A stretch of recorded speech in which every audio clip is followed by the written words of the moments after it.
And a very good afternoon to you, ladies and gentlemen. Welcome to Speed Gaming, and welcome to this afternoon's Super Metroid: A Link to the Past Combo Randomizer Sunday Community Race. We got a good one for you today, folks.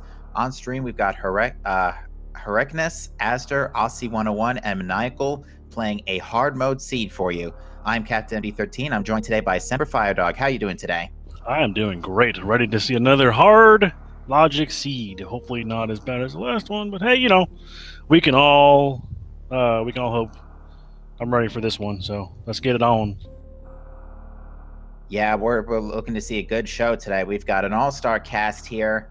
We've got a hard mode seed. Now, for those who have not are not familiar with what hard mode is in the combo randomizer, that more so refers to the Super Metroid logic. It means that more dangerous tricks such as suitless Meridia, hell runs through heated rooms without Varia suit, a couple of special jumps, and other various difficult tricks may end up being required. Some really big evidence of that was 2 weeks ago. We had Moon Pearl on Shack Tool, and Gravity Suit was in the Dark World, so in Hype Cave specifically. So, yeah, we may see another run of that today, or we may just end up getting the freest seed ever. But it looks like we are off. Yeah, when the beginning of most of these seeds, you'll see it all starts in Super Metroid, just so they can set up their controllers the way they want to. 9 times out of 10, all the runners will probably head straight to A Link to the Past because they can make more checks there than they can in Metroid. But sometimes somebody takes a gamble and drops all the way down to Old Brain and see if the morph falls there. 99% of the time it's not. And look at that. Speak of the devil, Herekness is doing exactly that. Yeah, there are 2 checks in hard mode logic. One is Vanilla Morph, the other is the missile pack to the right. We have just missiles on the Lake Hylia Island and in the Sanctuary. Well, early ammo is always a good thing.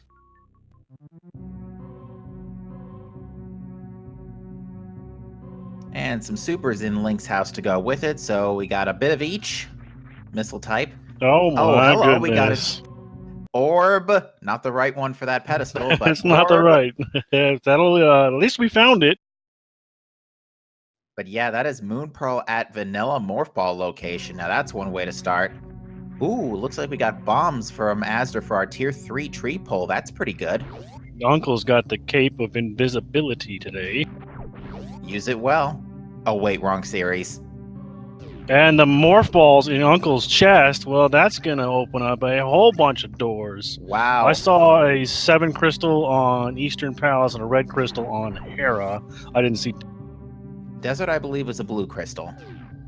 So all crystals in the light world. Not too bad. It was just a big 20 on the Lumberjack ledge. But yeah, both of our orbs in less than 90 seconds. Now that's a way to start things off. And both in their opposite games. Strange how that works. Yes, indeed. Ooh, I think Aussie just got an 8 bomb drop from that, I keep forgetting on what the names of these guys are. They're not choo-choos. The guards? No, the green... Buzz blobs. Say it again? Buzz blobs, I believe. Buzz blobs, that's the one. We had a missile pack in the Lost Woods. And followed by another missile pack in the Thieves' Hideout. So we're getting missiles and orbs so far. Michael is setting up a Houlihan skip or Houlihan glitch or whatever you want to call it to get himself some free. Yeah, this is definitely a good call to make, especially since we have not found any rupee drops anywhere, and it doesn't look like our tree pulls are giving us a hand either. Neither is the bush crabs. But we have plenty of bombs to blow stuff up, so that's always useful. Yeah, the Kakariko checks are at the very least going to be pretty smooth.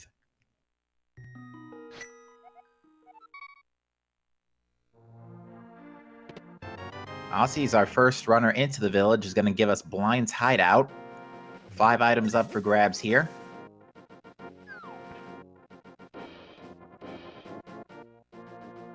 And Maniacal's making a southern run, going to come in from the other side. He's checking the 50-50 drop bushes right now to look for some bombs.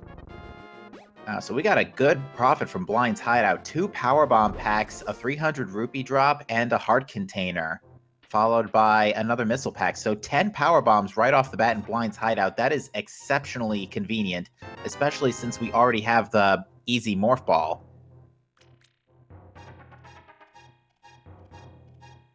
That is going to allow our runners to pretty much check all of Brinstar without much difficulty. I have a feeling that they're not going to stick around in Zelda for too much longer. Yeah, especially if we get any more Super Metroid items like a suit or a Canfly. Speaking of Super Metroid, we do have an energy tank on the race game. I believe that was sticks and a heart container in the well, followed by our first sword, pack of super missiles, and another 50 rupees. So not a bad Kakariko village, all things considering. Definitely not. Having all those things makes most of it check. All we need is a bottle and get the flute, and we probably won't ever have to come back. Yeah, we got a ripoff from the bottle vendor today.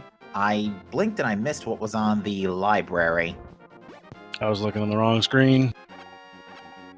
No doubt our other runners will give us another good look. We're getting a look at the chicken hut now, and it'll give us the red meringue.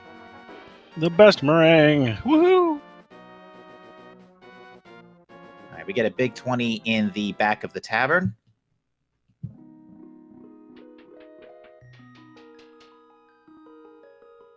I did not catch what was on Lumberjack Ledge. Lumberjack Ledge was a big 20. Okay.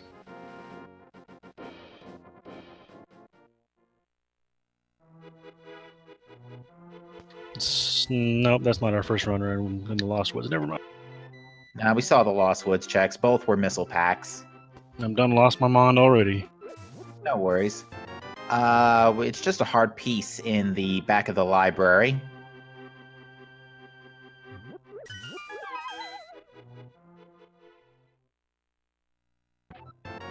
Yeah, so far, it does seem like there's still plenty of checks left in A Link to the Past, but there is definitely a lot of fingers pointing at early Super Metroid progression at this point. Yes, indeed. It gives you your Morph Ball and some serious amount of Power Bombs. That gives you a wide array of checks to do there. Yeah, not to mention, if everybody does Brinstar first, they will inevitably get their Moon Pearls when they go to Vanilla Morph Ball. Let's just hope nobody does the fabled Brinstar skip like they did last time, where Brinstar had everything. Oh, yeah. Brinstar is... It's kind of like the East Death Mountain of Super Metroid. Lots of close proximity checks. Now, it should be noted, we have a sword and a cape, so we are already a lamp away from getting Aga 1 in logic here. Chat would love that. No doubt. We just got a heart piece in the front of the dam.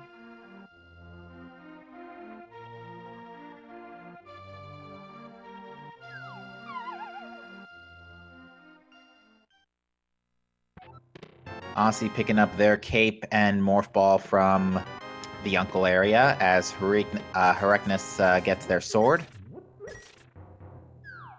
And our first glove upgrade is in the underwater outside the dam. So now we're still one item away from Dark World access, whether it be a lamp for Gaga or a hammer or another glove for the non-Aga. Wow, lots of potential opened up suddenly for this seed. We now have access to King Zora, and we have gotten a good chunk of cash over the course of this seed now with a couple of those 300s and 50s lying around. So we could be seeing an early Zora check pretty soon. But we've got Aussie for now checking out the front of Hyrule Castle as Asder's checking Mini Moldorm Cave. Just a super pack in the first chest of the front. Asder checking my favorite cave in the light world, because Hype Cave ain't hype anymore. But we got a super missile pack, a power bomb pack. It's the ammo cave today. A piece of heart and another piece of heart. So it's not that great today, but some days it's really. No, not this time. Herekness did perform a successful chicken clip there. Kind of. Oh, the things we find 25 years later. Indeed. We get second chest in the front of Hyrule Castle is just a pack of super missiles, and Asder, meanwhile, is going to give us a look at the other end of Hyrule Castle for the back of Escape, courtesy of those gloves. Now, no sign of the key or the map, both of which could be back here. Which will lead them to Dark Cross. There's the map. And Ether and the lamp. Oh, so boy. there's Aga right there. Yeah, that is not something Asder wants to see right now. Especially if he goes to the front of Escape and gets the gets the morph ball. He didn't like it so much. He noped out to a different game. Actually, yeah, Astor did not go get the morph ball from Uncle, it looks like. So he is gonna at least be happy to see the Moon Pearl when he He goes to definitely vanilla has the morph ball. Okay, never mind. Just It's wasn't probably marked on just the tracker. the program probably ate the click. It normally does. Yeah. Never mind. Can't blame the tracker people, but you can blame the tracker program. I always do. Speaking of trackers, our trackers today are Duder K and Mind of Me. Two wonderful people clicking the buttons behind the lines or behind the screens, the scenes, whatever. Doing all the stuff that we can't do when we're talking.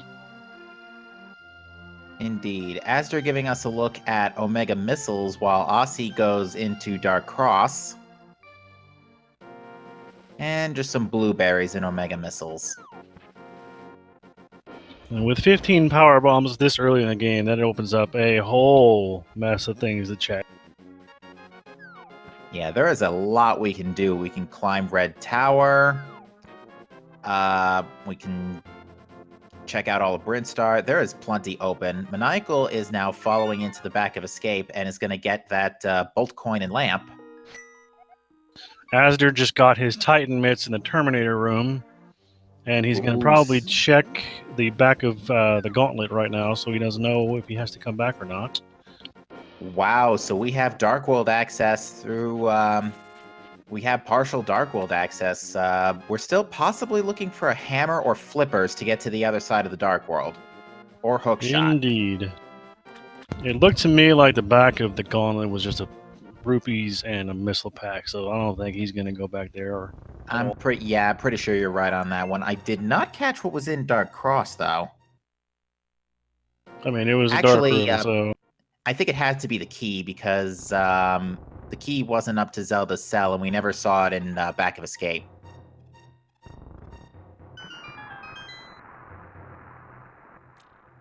And underneath the speed booster area there for Azure was a missile pack and fire rod and super missiles behind it and another piece of heart. Wow, Fire Rod's a good one. That gives us the ability to full clear Skull Woods now. I was going to say, unless the game's messing with me and the blue is red and it's an ice rod, but it is definitely the fire. Nah, the only time you have to worry about that is with the swords. Luckily, the rods are pretty... I don't think the rods have that vulnerability. Nah, the potions do too sometimes. Ah, yes. Herecnus is farming the 40 rupees out of the cave near Ice Rod Cave and is going... not Ice Rod Cave, excuse me, Agina's Cave. And is going to most likely use that for Zora money. Aussie just checked the front of Gauntlet. I did not see what it was. It was 10 sticks, I think. It was either 10 sticks or 10 bombs. Either way, it was not anything of significant value. Glad I didn't see it then. Just 20 rupees over Edagoon Pit. And we'll now see what's on top of the Edagoon Cliff. Some nice damage boosts there. Desert Ledge gives us our first shield. And Herecnus is going to go and check Agina's Cave. And it's just supers at the top of the Edacoons, so good trip. More. Yeah, now we should note, even though we don't have flippers or hookshot, runners can still do what is known as the current bomb jump to get over to East Dark World without the hammer, without those items, although that is not in logic even for hard mode SMZ3. Yes, the hard mode only applies to Super Metroid logic, because Link to the Past logic, you can't really change all that. Not without adding super glitches and stuff that we're not supposed to have.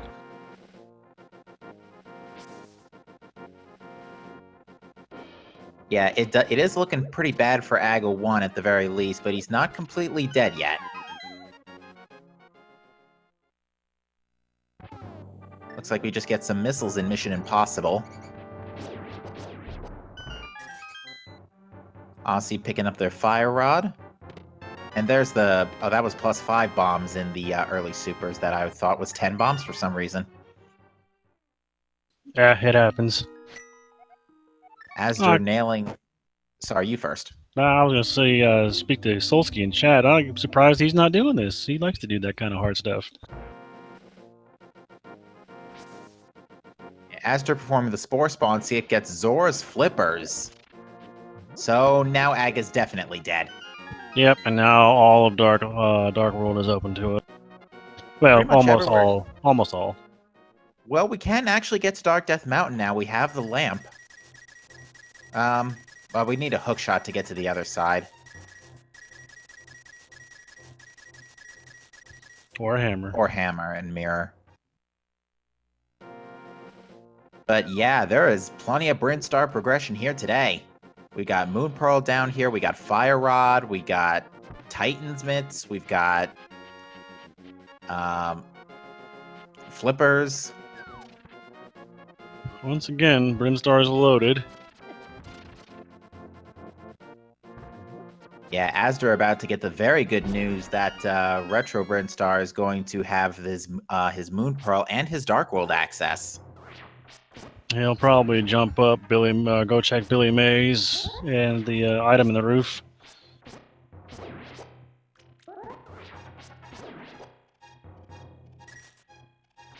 Yeah, everybody pretty much following in each other's footsteps at the moment, so all eyes are going to be on Asdor for a while, as he's going to be the only one giving us some new checks for a couple of minutes here.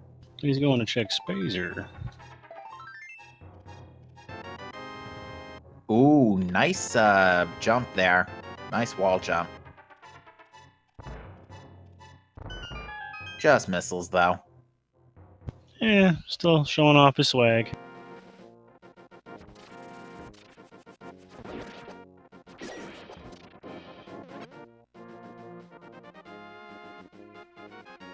Is Freckness going to be the first person who checks Ice Rod Cave, or did I just miss that?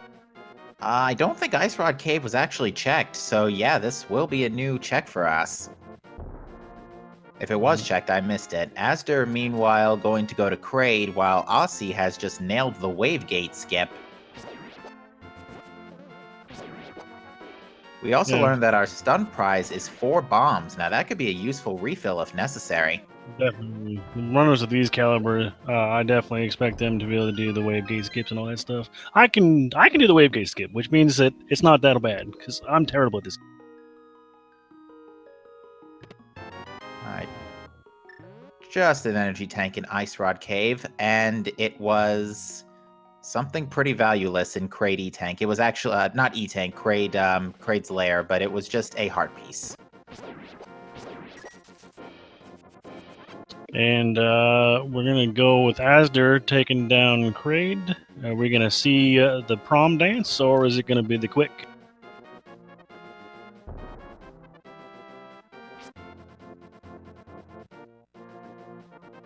It is the quick kill. Nice and easy. Alright, we are 1 for 1 on Kraid quick kills, and for that we get an extra energy tank. That's definitely going to help for Asdor, since he doesn't even have any at this point. And you do still need 3 technically to beat the game, because you need to tank Mother Brain's Rainbow Beam at least once.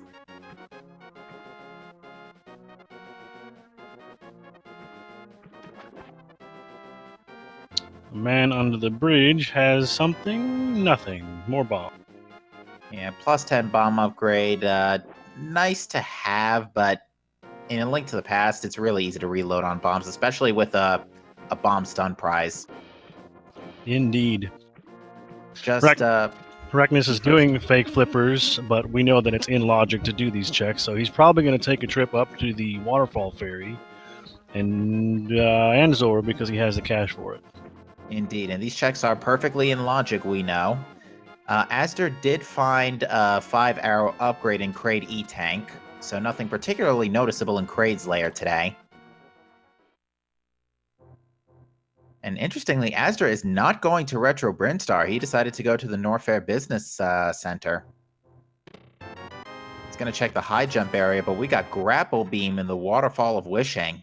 And very Oh, boy. astute is above the high jump room, the high jump boots room. So it's about time we're gonna go see some fire. Yeah, you can definitely bank this bank on runners deciding to try and do more Norfair checks with this. We might see a Croc check, but no Hell runs in this seed. Crocomire always has the value. Yeah, we'll see if that holds true today. It's just a big 20 on the Zor's ledge, by the way.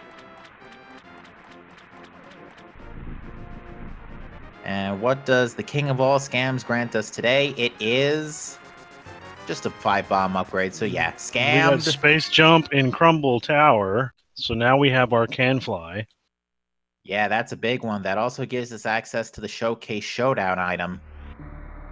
Which I think last week was relatively important. Yeah, I think it had one of the rods. It was the Ether Medallion for one of the dungeons. That's the one. I think it was Meyer or Rock, one of the two, obviously. One of Turtle Rock or Meyer. We got another created quick kill. Oh, we're 2 for 2 now. Get out of my head, minding me. We got a Mushroom in Ice Beam. So anyone want to do a fetch quest?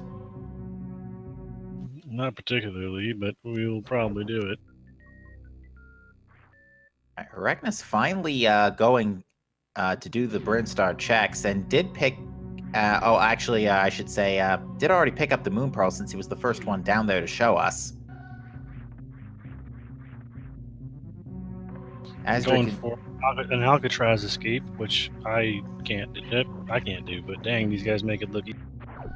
Absolutely. We've got Asder going through some additional areas in Lower Norfair while Maniacal tries their hand at Kraid and gets another quick kill. We are 3 for 3 on quick kills.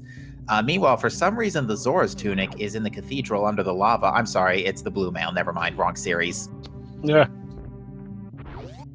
I knew what you meant. It's a good thing to have. It's always nice to have extra quote-unquote health.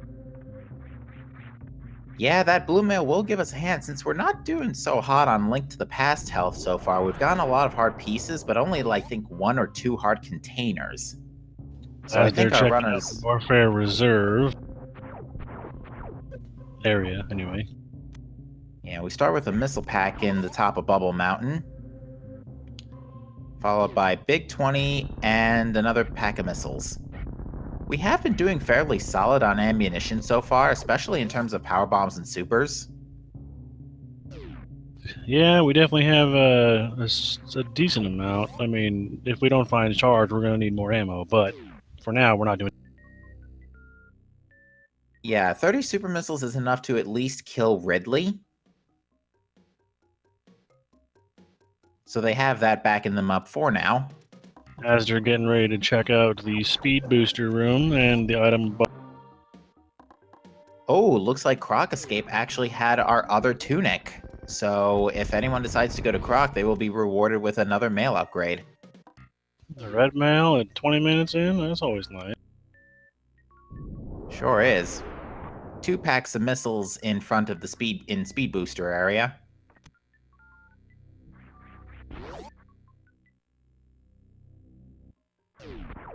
As a note, as Asder's leaving the speed booster area, you note that the lava is not rising because he does not have the speed booster. It only activates when you have the item, just like the bomb chorizo only activates when you have.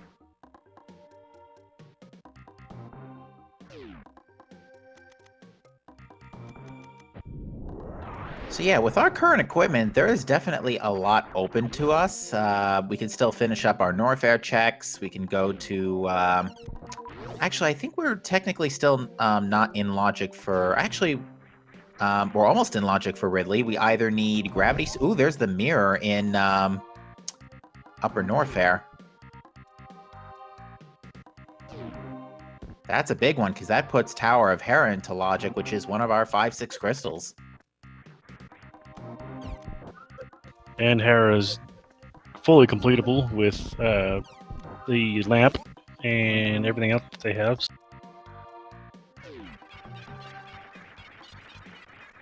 Yeah, with the gloves. With gloves and mirror, actually, we're also only a flute away from being able to go to desert. Or the book. Or Right. gravity suit, so we can Or actually get through that lava pit before Ridley. yes, indeed. Azure doing a nice gate skip on his way down. North.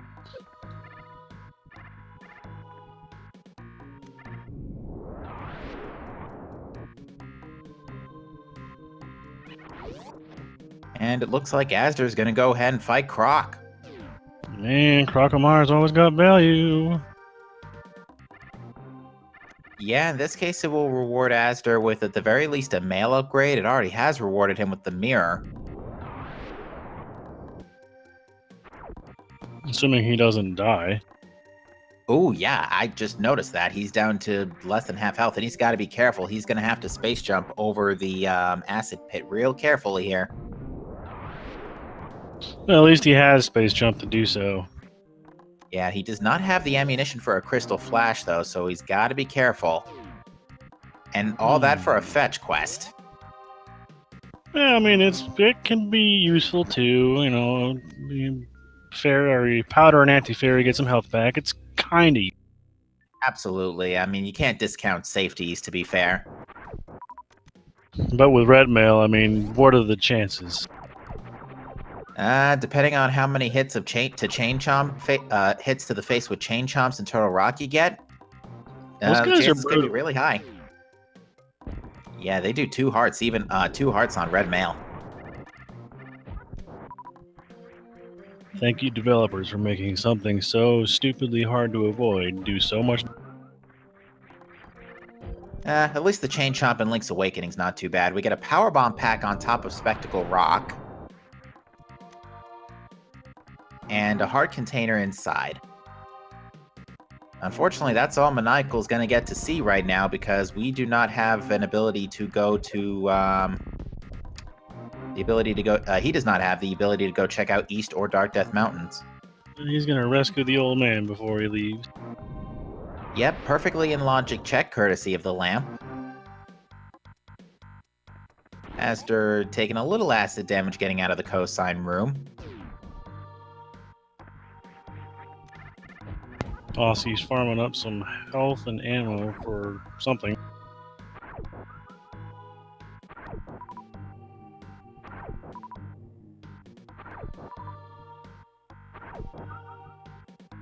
I blinked and I missed what Aster just picked up, but I'll check on my phone playback. But we do have an energy tank in given by the old man. So he gave us a little bit of love from the future. And where he was stashing that at. Good question. Aster picked up a heart piece during the Croc escape as well.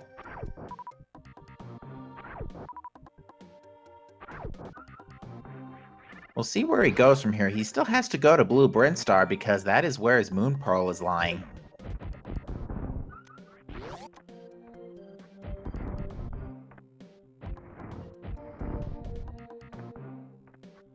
Correctness going for a wave gate skip. With the super missiles, you can utilize their acceleration to shoot through the gate. Yeah, very precise trick, however.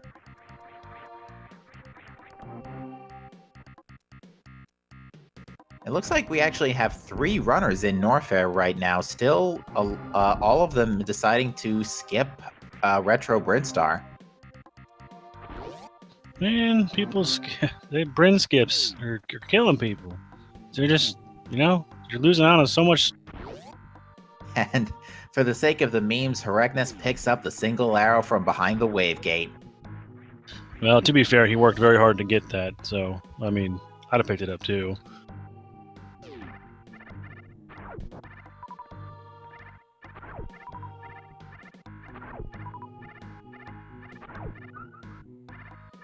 And now Asder's up on the mountain, so he's rescuing the old man, and he will be able to continue on into Hera and check what's up in there. Yeah, 2 items up for grabs plus a red crystal, so you have to figure Azur's going to route that in real quick before heading back into Norfair. I mean, you'd be crazy not to.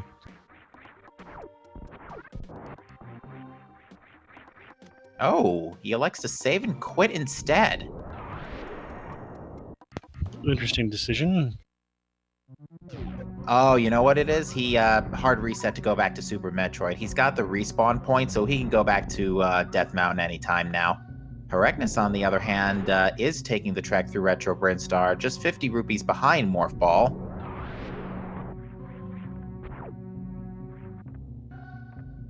We're finally going to get to see what the items in Retro Brinstar have for us today. Sorry, it's not even close to tonight here on the East Coast. You just keep saying it. We can go with tonight. I mean, if we all agree that it's tonight, right? Nah, I'd rather wait until Monday's race to say that. I mean, but that will actually be at night. Exactly. So criteria power bombs looks like it was just... I think that was a big 20. Ooh, how about Plasma Beam in the back of Retro Brinstar? That'll be useful.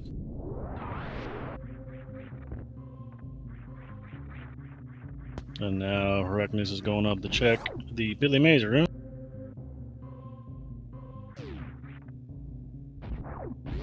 It's a kind of a hard jump to get, so you don't get dunked in the water and then you can't get out. Find an E-tank and a piece of heart, so it's just a healthy Billy Mays room. Yeah, but you're not going to say no to an energy tank, especially since you were under half your health going into Billy Mays. Definitely not. Alright, so the only major item Retro Brinstar has is that Moon Pearl, but you're not going to say no to Plasma Beam either. The plasma just makes the game infinitely easier.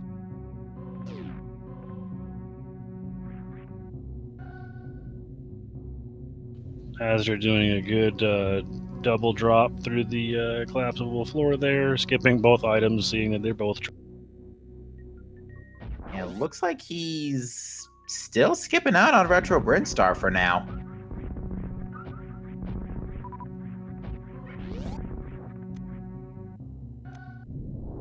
Herecnus dropping down to Old Mother Brain. I don't know if we've seen that, but it's just money.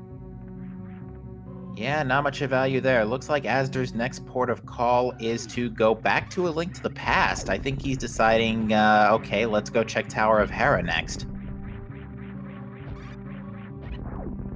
Yeah, that's probably where he's going to head, right up the mountain cave. Yep, there you go.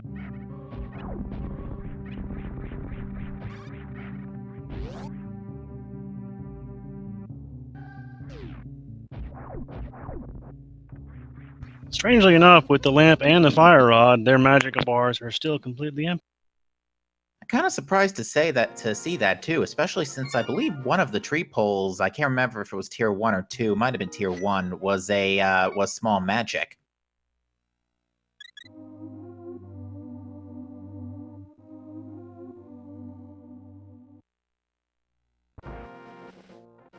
So Azra sees that energy tank or that heart container rather, and decides, nah, I'm not gonna bother with that.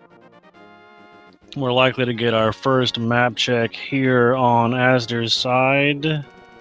And see, maybe not. I lied. Not this time.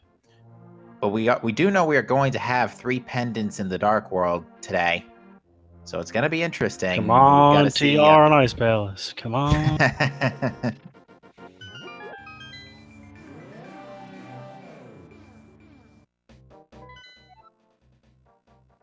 There they are. TR, Pod, Thieves Town, Pendants, 5-6 Crystal on Swamp.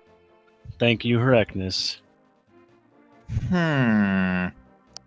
That's an interesting one that Pod and Thieves Town are both pendants, because we're still missing our hammer.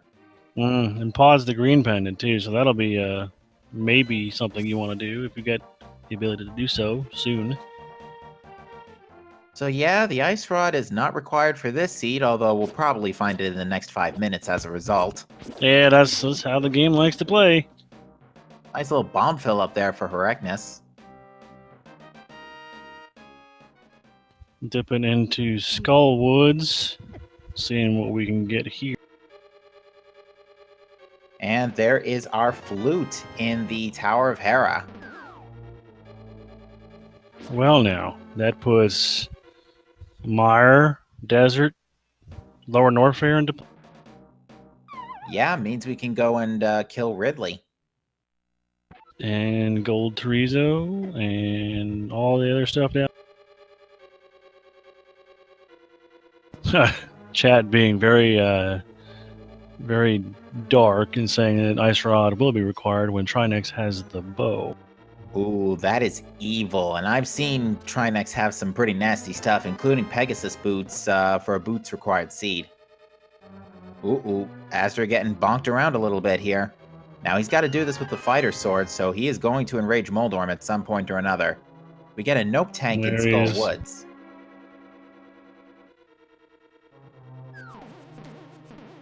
And down goes Trolldorm. First blood for Asder. For what are we gonna get? What are we gonna get? Key. That's unfortunate. We have one item, so the other item is gonna be in the basement, which we can check because we do have fire. Will he go check it? Is the question.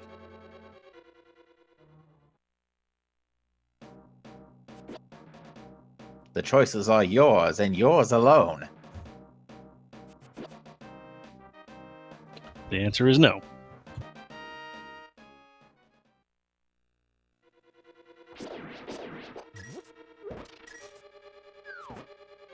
Oh, that's right. One of our trackers, Duder K, saying that the first item was a missile pack, so I'm wrong. Okay, so yeah, Like I usually- Hera was definitely a good play, though, because with that flute, not only do you have Mire access, but it's still a good fast travel nonetheless. You're not going to say no to fast travel. Definitely not.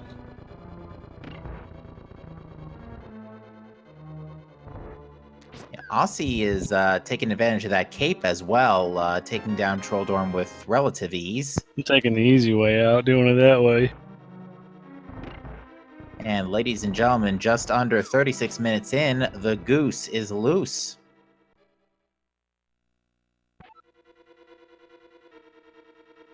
But yeah, let's think about where we stand for a second here. We are looking for, as far as our remaining items, the hammer, hookshot, cane of Samaria, possibly a medallion, a sword, possibly boots, depending on our GT and Desert Palace torch scenarios. And that's it. And beams and suits, of course. The suits are borderline required. They're more of a luxury at this point. And if I did not say bow earlier, then yeah, bow is definitely also needed for Eastern and Pod. And my stream just crashed, so I will be right. No worries, just 50 rupees after the mushroom turn-in. Herekness is going ahead and giving us the back of Skull Woods.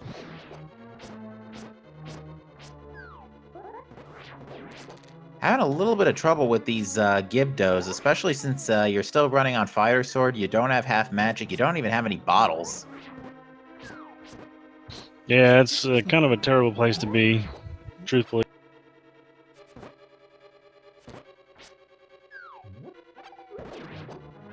Killing Gibdos with a fighter sword is just misery. Ooh, here's something interesting. Maniacal is going to do a lava dive here to try and get into Lower Norfair without the gravity suit or the flute from, or without going to the Mire area. Yeah, look at that. That was child's play. Very nicely done.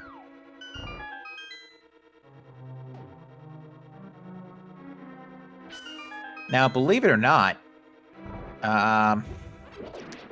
we kind of still need the hook shot, really, but we can now get into the front door of Ice Palace.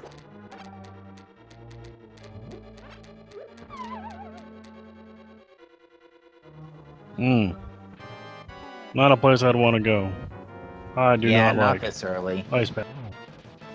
Now with 5 hearts, 6 hearts, and a blue mail, I mean, that cold stare will kill you. No problem. Yeah, not to mention we are still looking for the hammer, so we can't even get down to cold stare. But again, we can still at least get through the front door. And there's a balanced boss fight right there. You're gonna dodge stuff, and kill him off. And yeah, that's oof. That hurts. Yeah, 6 hearts, blue mail. That is not an easy fight. He's noping out. He gave it his best, and he's like, yeah, never. We get another shield at the screw attack location. Then we're gonna see what Maniacal is gonna check on. He just saved it, so if he sees anything that he doesn't like in here, then he's just gonna reset it. And probably gonna reset it. Yep, there he goes. Yeah, this will put him back at the ship, but just energy tank and super missiles, so GT not having too many goods for us this time around.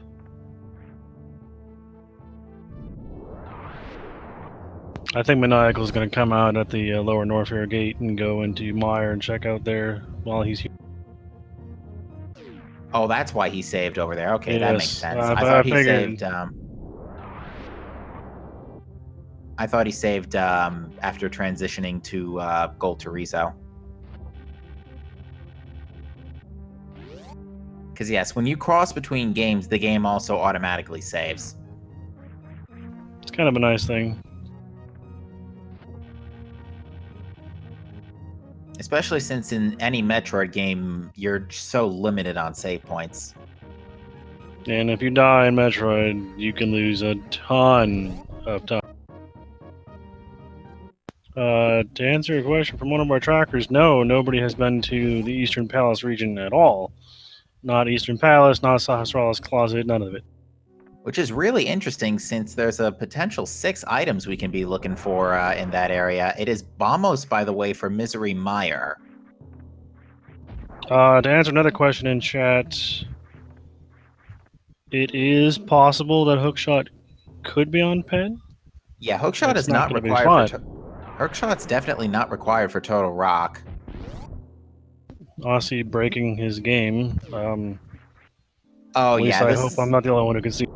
Oh, yeah, that's... apparently it's something having to do with powdering the witch.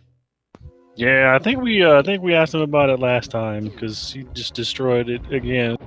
And Shades and I had a meltdown, and then Maniacal's picking up his morph ball bombs in Checkerboard Cave, so that's Ooh. helpful. Yes, indeed, but Desert Palace is boots locked, so we are looking for the Pegasus boots, and they could be on the pedestal.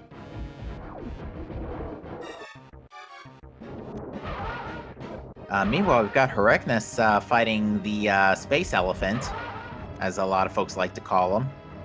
Oh, it's just Argus's ghost. Aster has actually super bunnied in Misery Mire, because again, we're still missing, Aster is still missing that Moon Pearl, but picks up the speed booster in the Mire Shed. Now we can go fast. Yeah, that's going to be pretty helpful, especially if you need to go check stuff in Wrecked Ship, which it looks like Herekness will give us a good look at once we finish. He's also going to pick up his morph ball bombs here at Checkerboard.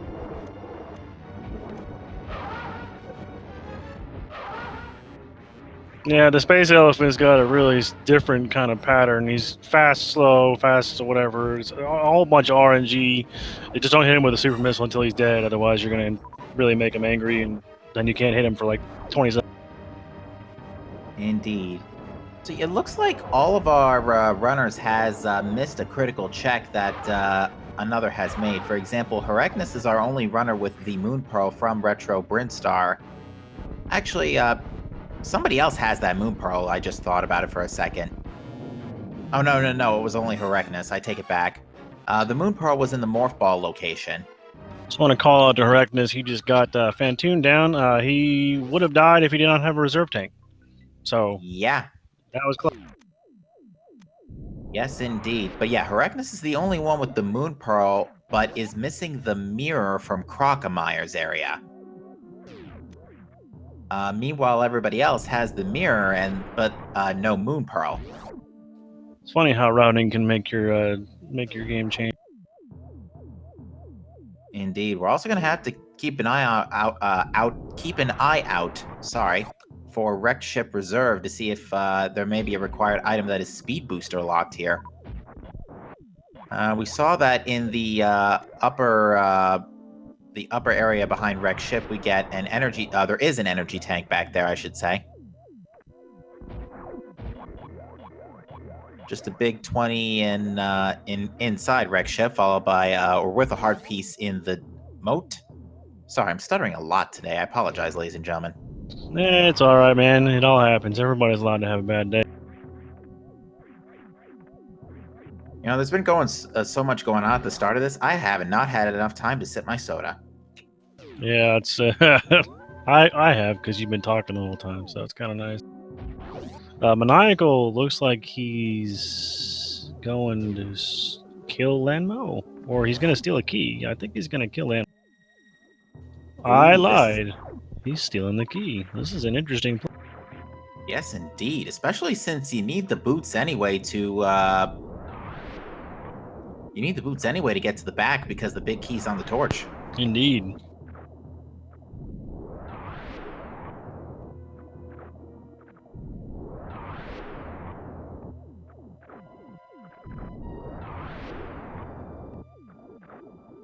Now, this is a tough jump Heraknus is trying to do, a tough powerbomb jump that Heraknus is trying to do to get to the spiky room of death. I don't know if this is in logic. I don't think it is. He's got one more chance. And now he's got to leave.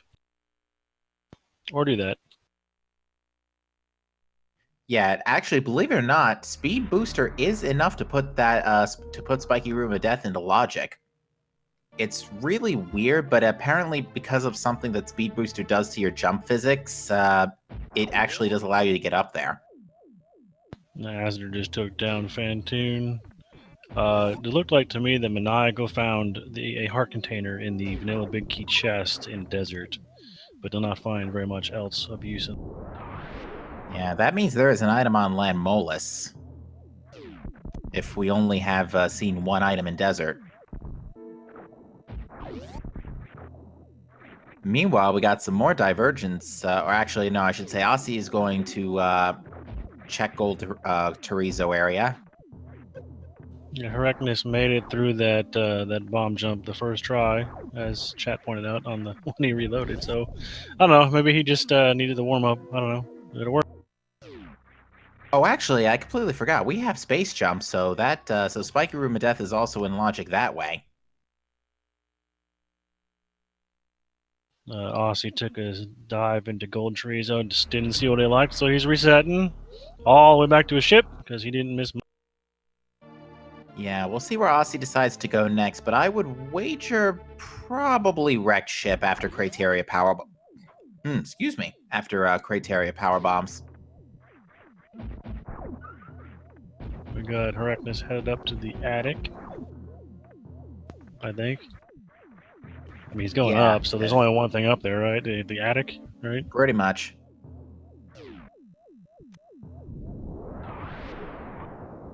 As they're doing some damage boosting to get through Spiky Room of Death. Has to be a little careful, though, because even with Variasuit, these spikes hurt. Don't call it the Spiky Room of Death for nothing.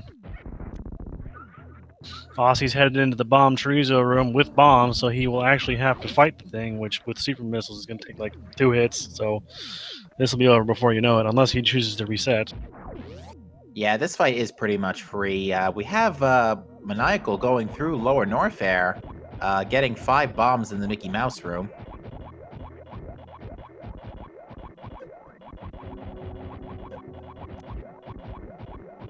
At this point, with Aussie so close to Retro Brinstar, it's got to be weighing on his mind that there might be something down there. Maniacal's making his way through the amphitheater. It's filling up with lava slowly, trying to kill. This planet's hazardous. I don't even know why we're here. Yeah, how did Samus get around this planet when it was her home planet? Really interesting.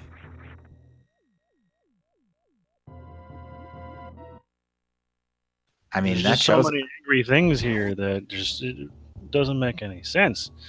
We have at Mount Ridley, we have the silver arrows, so that'll be nice for game. That's a good one, especially since we have still been quite starved for sword upgrades this seed. We've only had the fighter sword from Kakariko Village, and that's it. We're gonna be in sword mode again. Oh, I hope not. We had a ALTTPR daily earlier this week where 2 swords were in GT. The third was boots locked, and the boots were on Catfish, but no one checked it till the end of the race. Oh no, I was I was watching that one.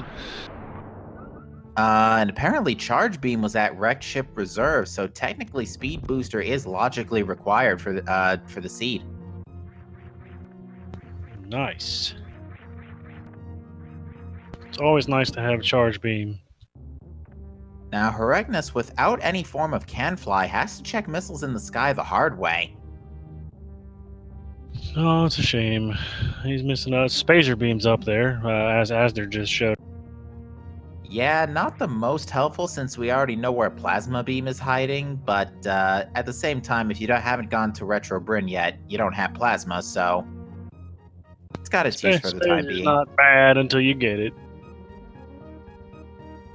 And we know that the other item in that area was just an E-Tank. Asder, meanwhile, is going to go bowling, and is going to be able to pick up that charge beam from Wrecked Ship Reserve. Aussie, meanwhile, just went down to Retro Brinstar, but it's going the wrong way. Yeah, well, you know. The curse of knowledge, man. We know where they should go, but they don't.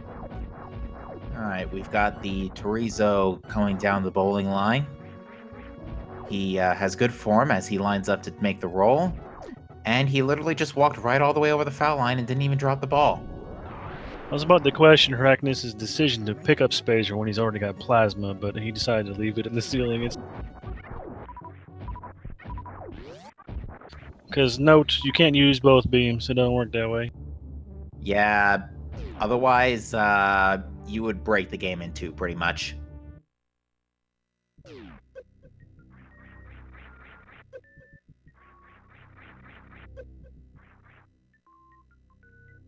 And there's our charge beam. So now we're starting to get somewhere.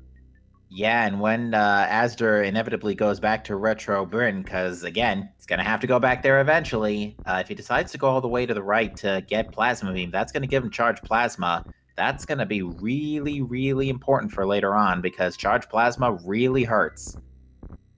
And Aussie, now finally our second runner to pick up that Moon Pearl at 51 minutes in. The Charge Plasma definitely hurts, and if you have X-Ray, it hurts even more. Ah, yes, the fabled microwave strategy. You got Maniacal farming ammunition before he heads into Ridley with 3 E-tanks, so that'll be interesting. Yeah, Maniacal does not have charge beam, so he's going to have to rely on his super missiles to deal damage to Ridley. Needs at least 30 super missiles or the equivalent.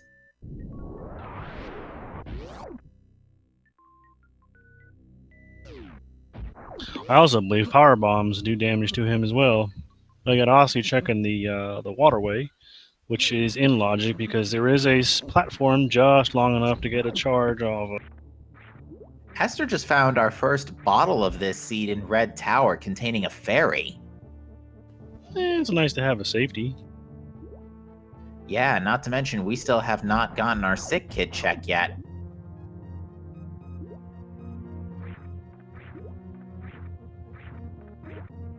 And in Alpha Power Bombs, we get bomb upgrade and super missiles in Beta Power Bombs. I did not see what Aussie picked up in the waterway.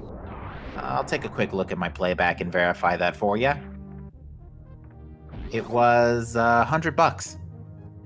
Outstanding. Maniacal taking down the big angry bird. Big angry metal demon bird thing. I always went with pterodactyl. And the precursor to birds, I guess. Close enough. For a heart container. Is that a chocolate heart container? Because that's normally an E-tank. I mean, we can go with chocolate, yeah. Asder's making his way back towards X-ray scope location. You gotta be careful. He's low on health. Yeah, it's gonna has space jump and grapple to make this a little easier, but oh, there's another bottle with a fairy in it, so Yeah, that's I two guess he's fairies. saying that he doesn't want that. Yeah, kind of surprised he's. Well, actually, no, I'm not. The kind of caliber runner that Asder is, yeah, it makes a lot of. I'm not too shocked that he's skipping that. Getting some nice damage boosts from the fireflies there in order to avoid taking spike damage. Spike damage is a lot worse than a firefly damage. And with his health at 43, he's on the verge. Yeah, he's got it real close. He does not have the ammunition for a crystal flash. Is short on power bombs. Doesn't even have a reserve tank, so he needs to be exceptionally careful because I know these side hoppers, the little ones do not that much damage, but the big ones hurt. I know the big one. Game also appears to be a little, well, not too stingy, but a little stingy with energy drops. Yeah, definitely. All right, Maniacal's making their way out of Ridley's, taking a quick safety save real quick before dealing with the Three Musketeers. Or one of the Three Musketeers. It's actually kind of two triple key hunter rooms. You can't blame him. Those key hunters are really, really mean. Yeah, even with, and that's why that one swipe did half of his health. Yeah, it's a full E-tank per hit. Like, that's ridiculous. And yep, you can see why he saved, and that probably just saved his run right there. He would not want to have had to take Ridley down again. Nope, because that was a very excellent Ridley fight by Maniacal, and dying to those key hunters is brutal because they do a ridiculous amount of. Mm-hmm. I mean, that's one of the few enemies in the game that takes an E-tank per hit. I mean, come on, guys. Like, gee. Yeah, I mean, to be fair, who coded that? To be fair, it is the end of the game, and you're expected to have gravity suit by this point, so. Yeah, I can't blame the developers. They had no idea what the community was going to do to their game 20 years later. 25 years later, even. I don't know how long the randomizer's been out, so I was giving them credit. I didn't, just a. Not true. But even still, where did the time go for these games? I don't know, man. Like, these were back when games were good. The games today are kind of meh. It's up to preference and playstyle, to be honest. Meanwhile, we've got Asder doing some more Brinstar checks. Is still missing that Moon Pearl. Maniacal made it past the key hunters, and now he's in Mount Ridley. Yeah, did just pick up those silver arrows.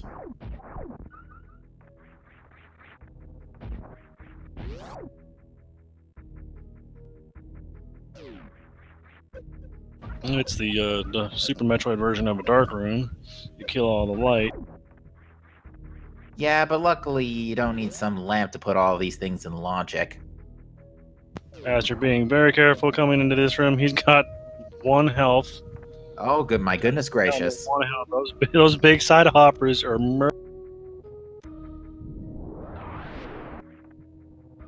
And yeah, after this 50 rupee drop, Asder is going to get the very bad news that he's been missing out on Dark World access for the last 53 minutes. It's okay, Maniacal still doesn't have his Moon Pearl, so he's not the only one. Now, in fairness, this hasn't cost Asder too much time because we haven't found much in the Dark World. In fact, most of our runners haven't really done a lot of none of our runners have really done any major Dark World dips yet. Yeah, we got just a check into Skull Woods, and that was basically it. We don't even have, we didn't check Village of Outcasts or Hype Cave or nothing. Yeah, we did get a check of Mire Shed at least as well, but no, yeah, like besides Skull Woods, no major Dark World dungeon dives. I can only presume that Asder's going to pick up Plasma on his way out. I would hope so, especially after just picking up Charge Beam. Charge Beam, cough tracker. Did it eat it again? I love those guys. Deuter K is the man. Probably just the program being slow because it just popped up a whole bunch of stuff. So that happens a lot. No idea why. All right, we've got Aussie taking down Fantoon here. Gets a nice final super missile shot there. Herakness is headed in the general direction of Kraid, which could lead us to our last kill of the game.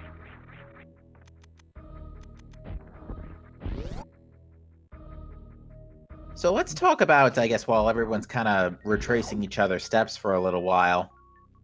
There wasn't anything in the Franker Z room, by the way. It looked like it was just a hard container. And these are the Three Musketeers.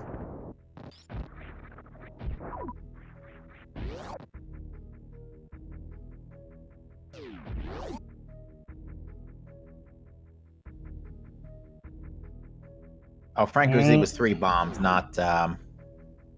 not whatever I said it was. Never mind. Ooh, Maniacal makes it out with 19 health. Woo, that was close. You were saying you wanted to talk about something while we were waiting? I was going to say, let's talk about what our runners have been required to do so far, as far as like the hard mode requirements. So far, since we had that early Varia suit in high jump, we haven't really had to do too many like things you would see usually in hard mode type checks so far. The only thing at this point that we could probably see is suitless Meridia. Brings back bad memories. Asder's making his way over to Sahasrala's hut for the first time. Yeah, this is actually not too common that we see an hour into the race and we're finally now getting an Eastern Palace Sahasrala's Closet check. Also, I want to make a quick shout out to SG Live. It's happening this week. The 24th through the 27th, I believe. That'll be a good time to see all the cool stuff that's going on down there. There was a shovel in the back of Sahasrala's closet, so that's another fetch quest. So that means we have all of our fetch quests now, I believe. We have the shovel, we have the powder, we have the mushroom. So, yeah. And Reckness did not get the quick kill. We're seeing our DLC for the day. Good. The ballroom rental was put to good use at some point or another today.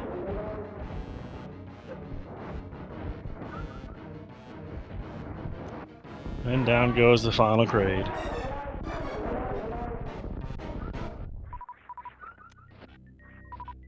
All right, Asder looks like is going to take a trip into Skull Woods now.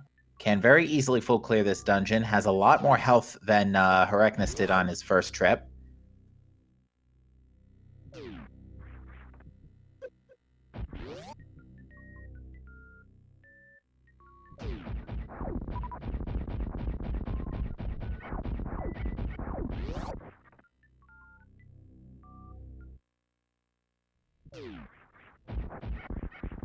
Maniacal, meanwhile, is going through... you first, I'm sorry. It's alright. I was just I really hate going through the Dark World with a fighter sword. That's why I typically don't play inverted on the ALTTP randomizer, because it sucks.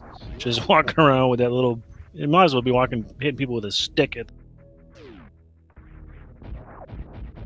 Well, wouldn't you be rather walking around with a stick? That does twice as much damage as your first sword. That's a valid point. Oh, wait, again, wrong point of the timeline. But yeah, Maniacal's gonna get their flute now from Tower of Hera. So that'll grant him a bit of extra fast travel. I believe Maniacal already checked Meyer Shed, given that he's got speed booster. Asder is making his way to the back of Skullwoods with that fire rod and his a little bit better health than Herakness when he was there. He may be able to take down the monster. Indeed. Now, what I'm hoping to find here is, since we're still missing an item here in Skullwoods, I am hoping to find the Book of Medora. Because, Because then we could check the ped. Exactly. Right next to it. And everybody loves a ped seed. Oh, yes. Especially the one we had 2 weeks ago. Man. Maniacal taking a fall to the Troll Dorm, King of Trolls. King of Trolls living up to his name today.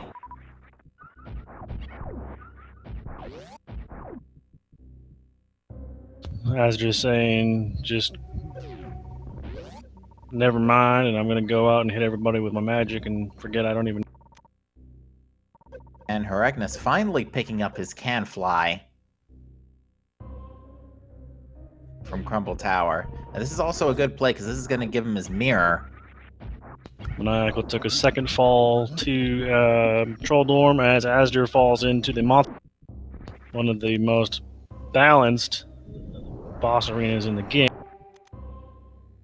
Indeed, but unfortunately only has enough ammo for one fire rod shot, so it's going to have to do this the hard way, unfortunately. Now, I do believe Asder is packing a fairy. Yes, he does have a fairy in a bottle. Only one, though, because he said no to the other. Yeah, but one fairy is still one fairy, so it is a revival just in case. And this point is just patient is his key. You just gotta let it work, let it come, just take it. It's not a race right now. You're just trying not to die. Ooh, actually, we just got a sick kid check, and I totally blinked and I missed it. Well, you can always check it on your playback.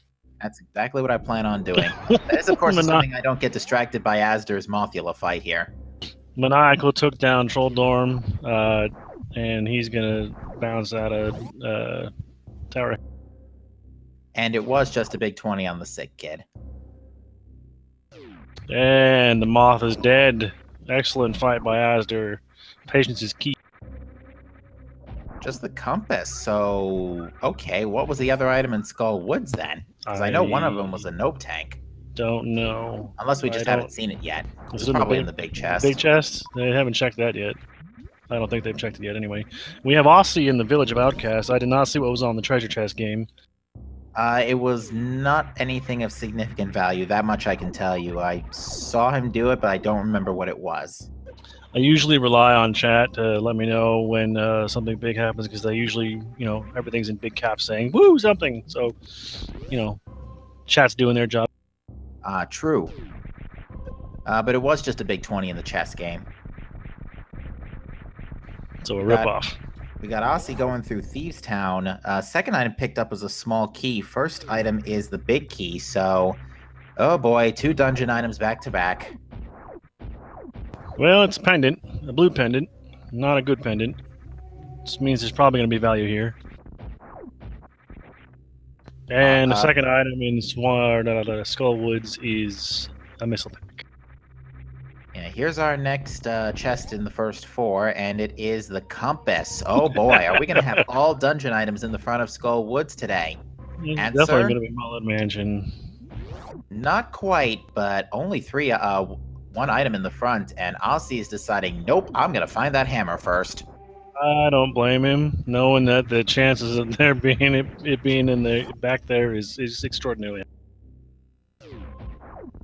We're getting a back of the brewery check, which has another missile pack. We have been getting a decent amount of regular missile packs this seed, and a decent amount of supers, but we know where Charge Beam is, to be fair, so... missile pack on Bumper Ledge. We could skip that. Yeah, it's not worth getting. Just another hard... Go ahead. First. I was going to say a piece of heart piece in the sea shade, pal, so you were going to say the same thing I was going to have. Pretty much.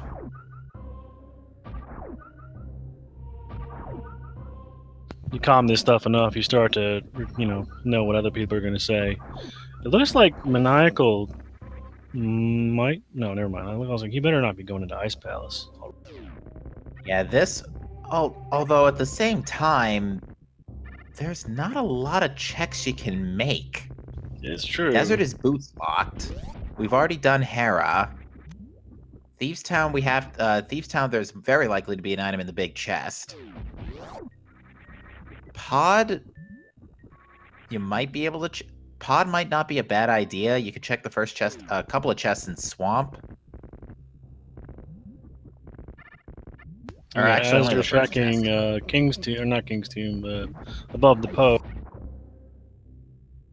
Above the graveyard. Whatever, graveyard ledge. That's what I'm looking for. Oh, and he gets the boots! On the subject of the boots. Speedy time. Good timing, too, because he's right next to Bonk Rocks and King's Tomb. Yes, that makes things wonderful. I love it when the game gives you an item conveniently. Yeah, that also puts Landmolus in logic, and we know Desert Palace has that other item. And it's crystal, so, required. True that. And the Bloomerang is in King's Tomb.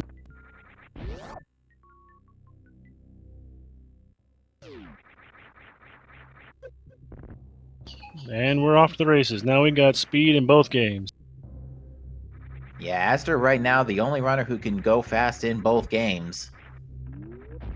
To answer a question in chat, so what the developers did is they took both the games, smushed them together, and just shook it up until all the items popped out in random places. The objective of the game is to beat or obtain all 7 crystals in Link to the Past, and beat Ganon, and then kill all 4 bosses in Super Metroid, or all 5 bosses in Super Metroid, I guess, because it kind of Mother Brain. So you have to basically beat both games, and the items for both games could be anywhere in both games. Indeed, and it should be noted that we are still currently running on version 29, as Mind of Me, one of our trackers today, points out, which means that certain newer features like the fast Ganon feature, the pinball chest in Skullwoods having potentially items, those features are not yet available in the combo randomizer. And for that matter, hint tiles are also disabled since we're not at version 30 yet either.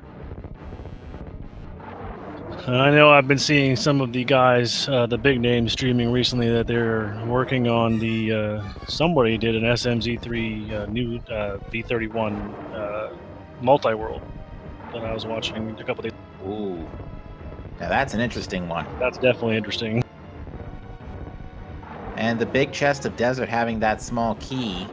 We already know that the right side's trash, and just gotta kill the dude in the back.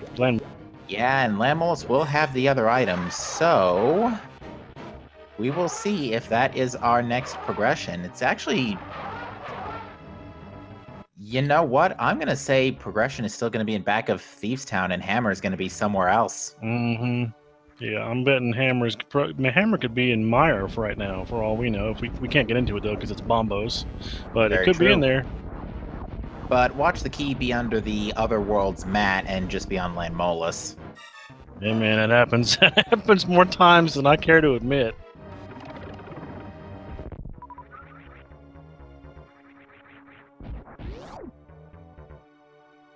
And if you're new to the channel, new to the location, you can always go to join the Discords. The Discords have a heaping pile of people that are really helpful and willing to help you get through anything, through setup, all the stuff for any game you want. I mean, there's just an amazing community that keeps this stuff running, and it's fantastic. Mostly, I think it's all volunteer, although some people claim they get paid. But I mean, I get paid by watching the races, so I mean, I ain't gonna complain.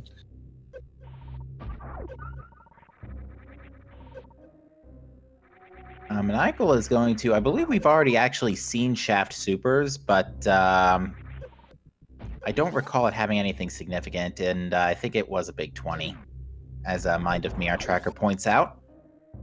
I did not know you could kill those things. Yeah, excessive power bombs. They pretty much work on anything. There's Even something new every Metroids. day. Landmolus is down for a piece of heart. Yeah, no progression to be found there. So we haven't. Sorry, go ahead. We're still missing our hookshot for Swamp, so we still cannot access the Pyramid Fairy, as that is our other missing 5/6 crystal. We also need Hammer too. We haven't dipped Eastern or Pod yet, and we can get quite a ways in there. Pod, you can get all the way to the final boss without the bow. Obviously, you can't get back there, but in Eastern, you can clear everything but the boss as well. So, I mean, there's some checks there. Still can't get up to the Death Mountain area, so I mean, we're running out of areas to go. Yeah, and Maniacal finally getting their Moon Pearl. And I think he may have a surprise for the pedestal. Yeah, he's memeing a little bit here and jumping over the thing a couple times. Well, I mean, he's a little frustrated by the fact that the item he probably needed was there an hour. Unanswered question, chat. We have no clue who's winning right now because we're still looking for a lot of items, and there's really not a lot of spots they could be, but we just haven't seen our items yet.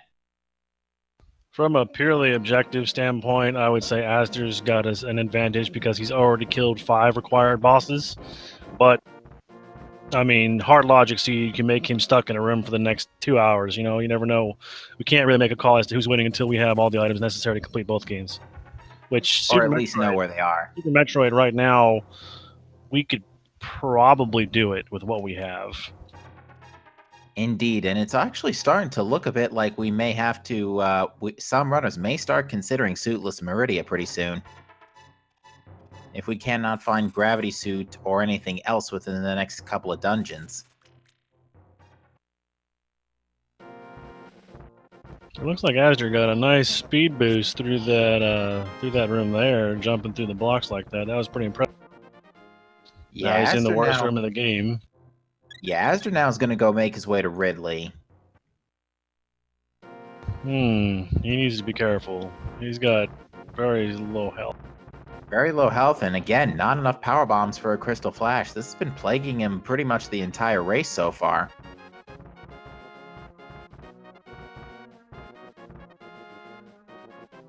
Aussie has picked up their Pegasus boots from Graveyard Ledge and is now going to be making the way to Desert Palace. Which we know is already just going to be a crystal. Nothing of value.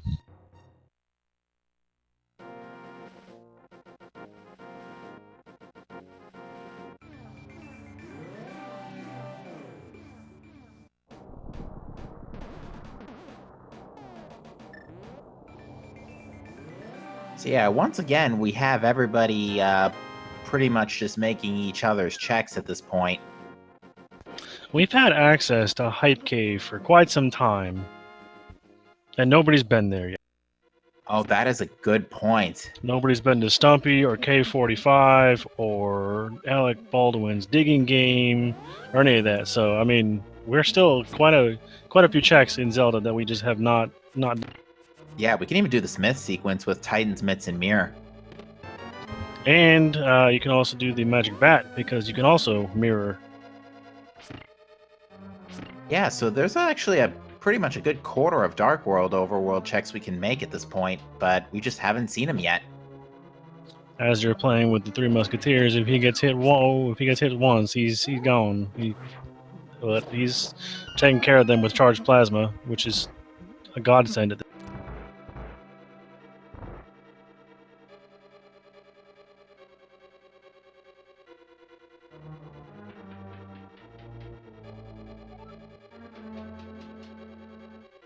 While we have a few moments here as people are making each other's checks once again, I would like to take a minute to shout out our runners for putting on an amazing show for you this afternoon, and also major shout outs to our trackers tonight, Duder, I'm so sorry, I'm terrible with names. Duder K and Mind of Me for tracking today. And also, we want to give a shout out to Miss Metroid on Tech Crew, making sure that the bot does its job and that the stream doesn't fall apart. Ooh, she's a very busy lady. And Astor took a death in Lower Norfair, but luckily saved after 3 Musketeers.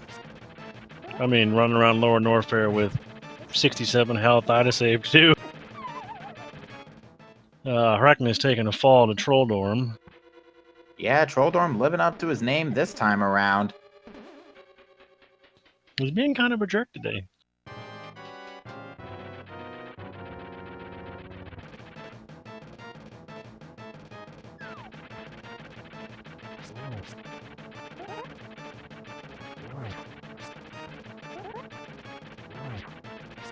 Maniacal making his way to the Elephant Ghost.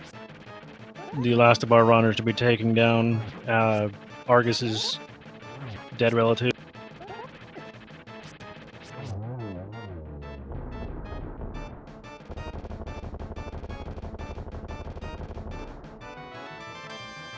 I don't know if we brought this up earlier, but it was just a heart piece on the power bombs of shame. Astor just picked those up. Those are called the power bombs of shame because in an 90% run, those are the last power bombs you pick up if you run out. Yeah, basically, if you mismanage your power bomb ammunition, that's your only way to get a fill up. And so, yeah, we call those the power bombs of shame.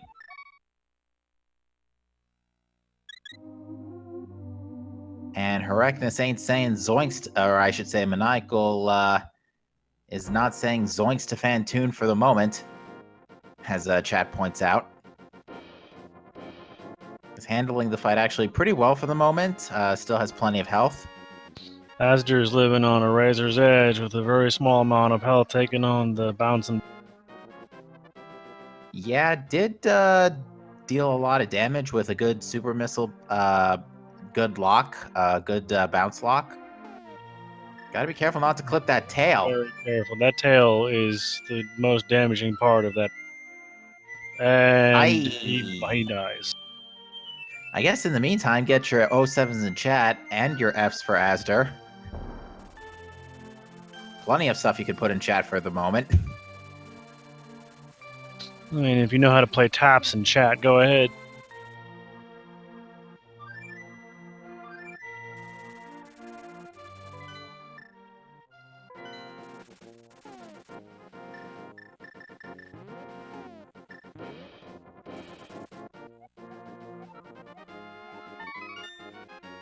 We have Herecnus making our first of our fetch quests being done. He's putting in the mushroom to the witches. We actually saw this already, and I think this ended up being just a little bit of money. Yeah. Oh, well, it happens. It's hard to keep track of 4 screens, boys and girls.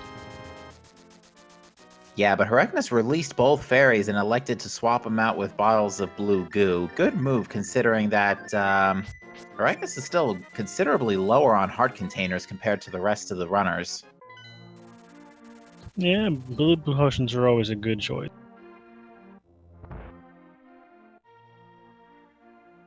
Maniacal making his way through the spiky room of death.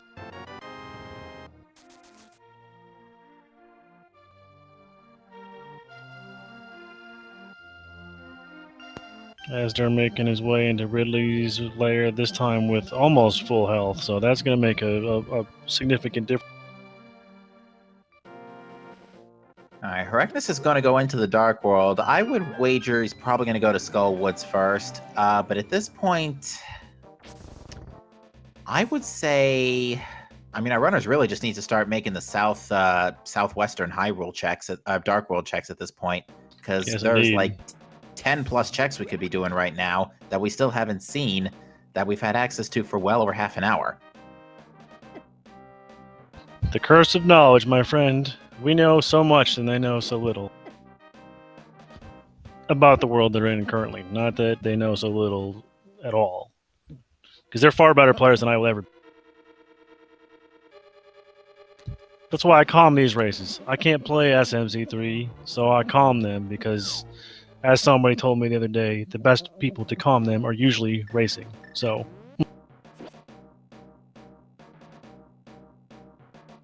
Yeah, we should note, the 4 runners you see on camera today are not our only runners. We have a couple of other runners off camera who are also racing this seed this afternoon. We do not know how they are doing so far, but we wish them the best of luck along with our folks on camera today.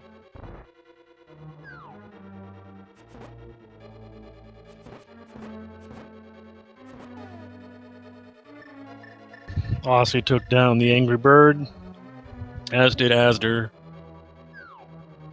Yeah, now it's just a matter of getting out. Now, Aussie had a lot of time to catch up thanks to Asder's deaths in Lower Norfair. Aussie has a significant amount of health advantage over Asder's.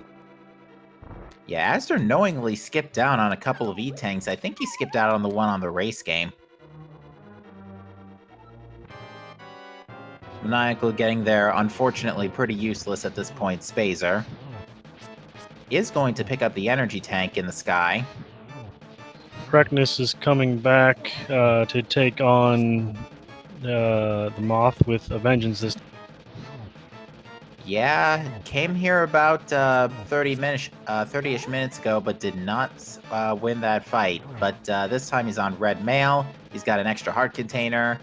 Has 2 bottles of blue goo. Should be a little bit better this time around. Just has to be really wary of those spikes, because spikes do not care about what armor upgrade you have. No, they don't.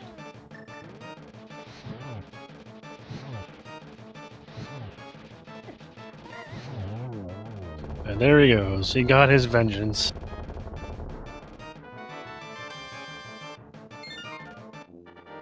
As they're making it to the save station with a quarter of an E-tank left,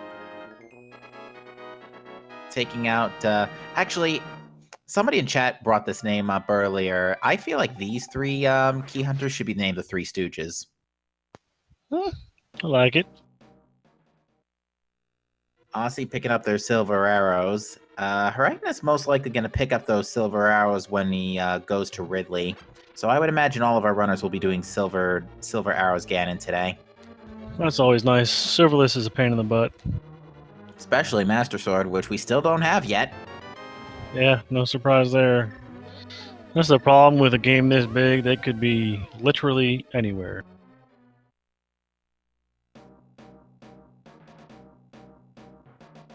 Yeah, it really begs the question, where are those other swords? Or at least one of them.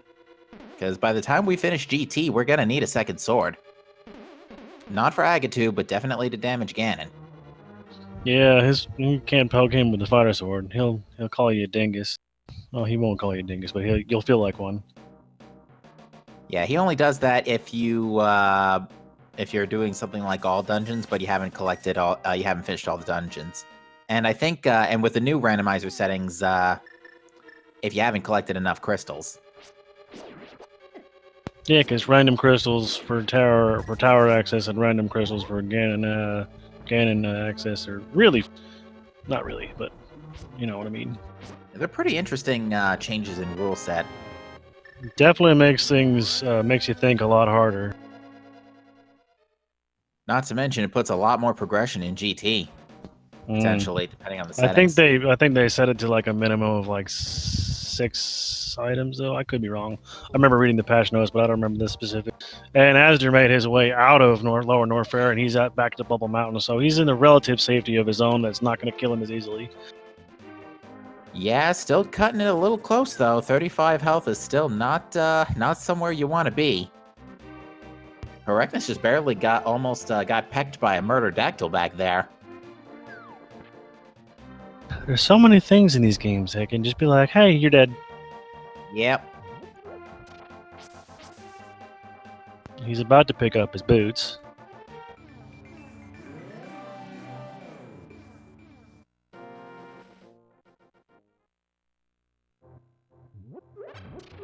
Still waiting for somebody to go to the Southern Dark World and see some stuff down. Maybe we've got Asder headed that, or not Asder, Aussie headed that way now. Or maybe he's gonna go back to Thieves Town, but I don't believe he's gonna go back there till he has the hammer. Yeah, and just to reiterate, we only saw one item in the front of Thieves Town, and that was a missile pack. So everything else is in the back, and one of them could possibly be hammerlocked. In fact, come to think of it, the last piece of progression we picked up was the Pegasus boots, and that was still quite some time ago. Yes, it was. I think, is this our first look at the digging game, or has somebody else done it already? It is definitely our first look at the digging game. While anywhere from 1 to 30 digs will guarantee you a prize.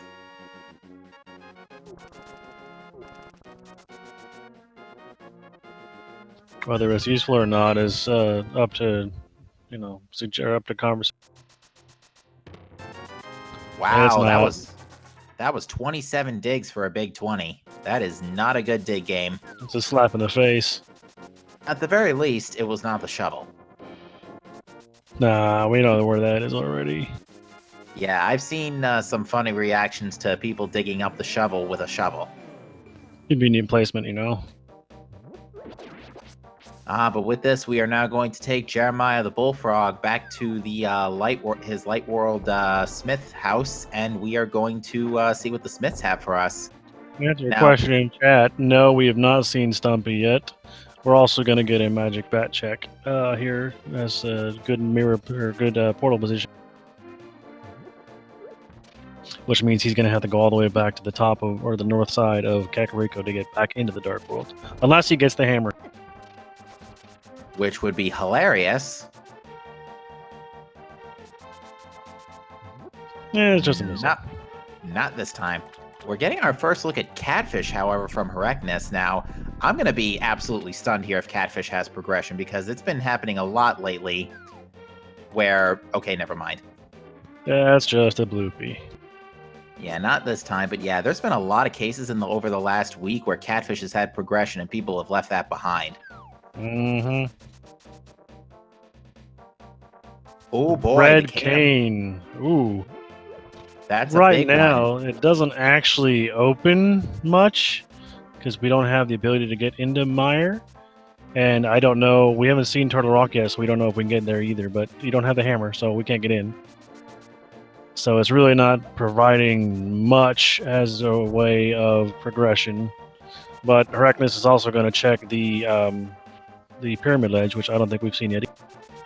We have not. Asdor is also giving us our look at the back of not Skullwoods, Thieves Town, which we have not yet seen. It's an E-tank on the pyramid ledge, which they will not say no to.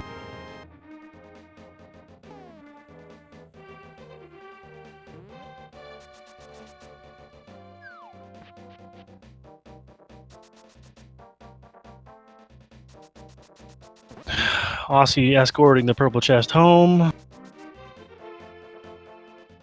And we finally get our second sword upgrade in the attic of Thieves Town. It's about time. Jeez. And Herecnus looks like he's going to take a dip into Pod. So we were saying how over the last 40 minutes, everybody's been kind of following in each other's footsteps. Now suddenly everybody's going in different directions. There's a nope tank for Cave 45 or Cave south of Grove or whatever you want to call that cave. Ooh, Aussie, where you going? You left your chest behind. He's going to go check Stumpy first and then pick it back up. He's also probably going to... Did he already check the dig spot or does he not have the shovel? I don't think he has the shovel because the shovel was in Sahasrah's closet. Right. He just totally bailed on the chest and just left it.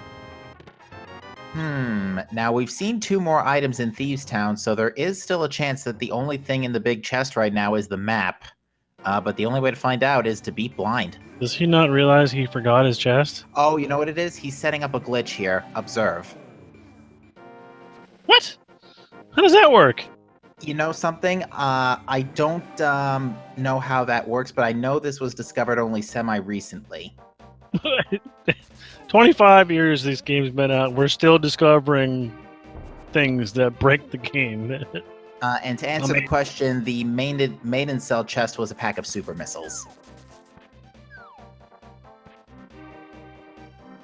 Wow. And Blind had the map. There is an item that is hammer-locked in Pendant Thieves Town. Aussie's going to check the first chest of Swamp Palace. Oh, if the hookshot's back here, which it has been. Or the hammer. Oh, obviously, I mean the first chest. I buy that. I mean the second chest because the first chest always has to be a key unless you're in key sanity, which we're not. We also discover that Pod is not bow locked. We get a small key in the first chest, so Herecnus is going to give us a nice look at the first few checks up here. And it's just a map in Swamp Palace, so that's hammer locked too. Oh boy. We really need that hammer. See, Incoherent in chat explaining how the purple chest glitch, the phantom chest glitch works here. Wow. Which I appreciate the knowledge, because even I don't understand how that one works. We get the spring ball as the first item in the hype cave, so I'm already saying it's going to be hype. And the ice rod? Oh, that's definitely a hype cave. Because those are 2 items. And the hook shot! Holy heck! Hype cave living up to its name today. And a reminder to the audience, we've had access to this for like a full hour now. That was But pretty hype cave. That is definitely a 9 out of 10 for me.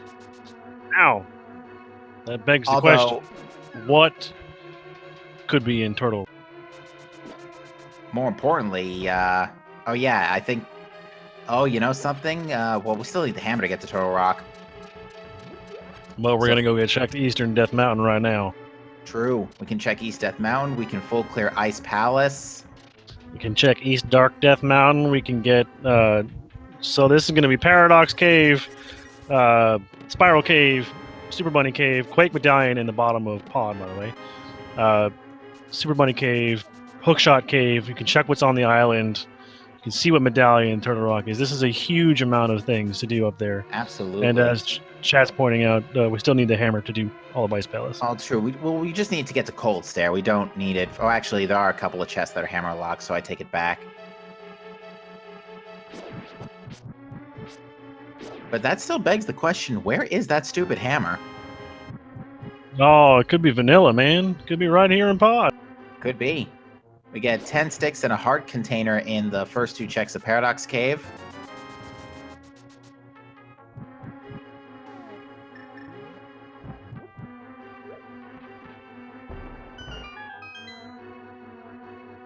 $20, another E-tank, another bottle, bombs, and missiles. So, Paradox Cave, not really paying out. Well, yeah, we kind of already burnt all of our hype through Hype Cave at this point, although the only high-density spot that might be left is Laser Bridge and Hookshot Cave. Yes, indeed.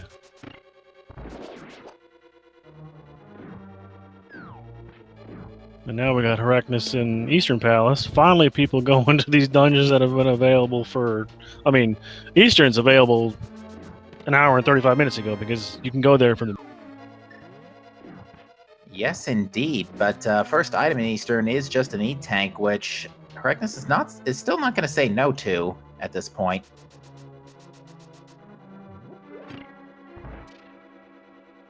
I mean, Heracnus still does have the harder portion of Super Metroid to go through. There's our last medallion in Spiral Cave, so that's Bombos, which gives access to Mire, which we can full clear. Yes, so at this time, we are looking for... We need a bow and a hammer. Logically, we are looking for bow, hammer, and gravity suit, the latter of which is the only thing that can be on the pedestal at this point. And it's sometimes more of a suggestion than an actual hard requirement. Especially to these runners. But I am not thinking that there's going to be something crazy on Shack Tool today. Nah, doesn't look like it.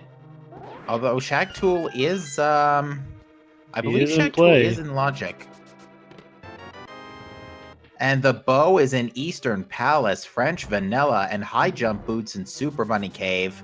That's going to make Heracnus feel real good that he can just go kill the boss and not have to come back to this. Indeed. I mean, that's the one place in this game you're not going to look for the item you're looking for. Is in the dungeon it's supposed to be. Indeed. And it's only going to be even bigger kind of insult to injury, if you will, if Hammer ends up being up on Armos Knights, but we get Screw Attack in Hookshot Cave. I love Screw Attack. And X-Ray, so that's going to be able to microwave the shrimp later on.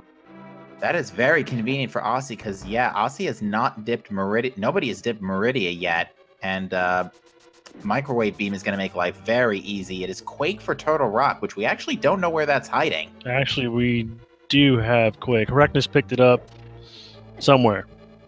Pod. It's in... Ah, okay. Never mind. So we have all 3 medallion locations. Aussie's headed straight for Mire, knowing he could full clear it. I don't blame him. Yeah, Heracnus picked up the last item in Eastern, and it was a blue rupee, so next port of call is straight to the Armos Knights. Aussie going to go ahead and cook the Murderodactyl here. I mean, I like the bird toss, but I mean, sometimes those Murderodactyls just need to burn. No, there will be no yeet from this area today. Looks to me like Asder may be headed into the back door of Meridian. Ooh, this is an interesting play. Definitely not a bad one considering the item density in Meridia at this point. Now, Astra is not going to be able to get to the items in the aqueduct because that does require a gravity suit to to snail clip, even if you didn't have speed booster.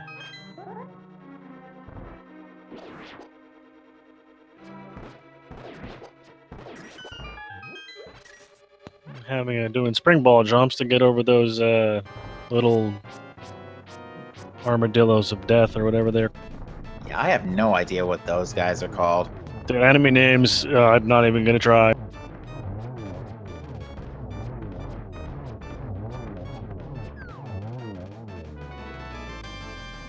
And with that, Heregnus takes the third crystal, and we have a Godmire here. Unfortunately, we're looking for items and not for clearing, so he's still gonna take it nice and.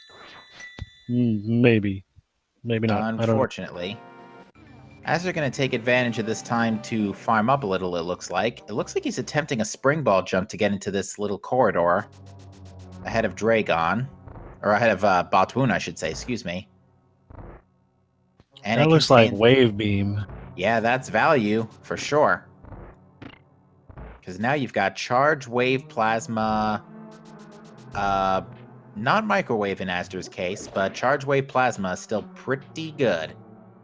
And we're still looking for that fabled Ice Beam, which will make Turian infinitely easy.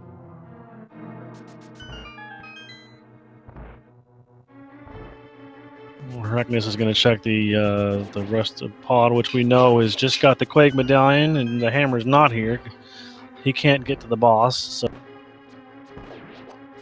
Yeah, Heregnus also the only one of our runners without the silver arrows yet, but hopefully we'll still pick those up at Ridley's cave before noping out of Norfair. One can hope. Because we are still currently only on Master Sword. We do not know where those other two swords are hiding, and as able as our runners are, I'm still would imagine they would like to not do Master Sword Silverless Ganon if they could, because that is a 52 spin onslaught. There's a high probability of making a mistake. Not to mention something else that doesn't make that fight easy is you don't have half magic. You have a couple bottles at this point, but so you can reload with some blue or green goo. But at the same time, yeah, that's a long fight. Aussie's headed back to do the 18 seconds of nothing check.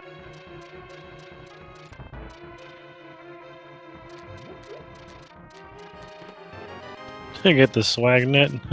Heregnus is not happy about finding the swag net back. Yeah, he would really like to just. He would have really just liked to combo pod right now after doing Eastern. Maniacal looks like he's headed. Nope, he can't go into Mire yet. He doesn't have the medallion.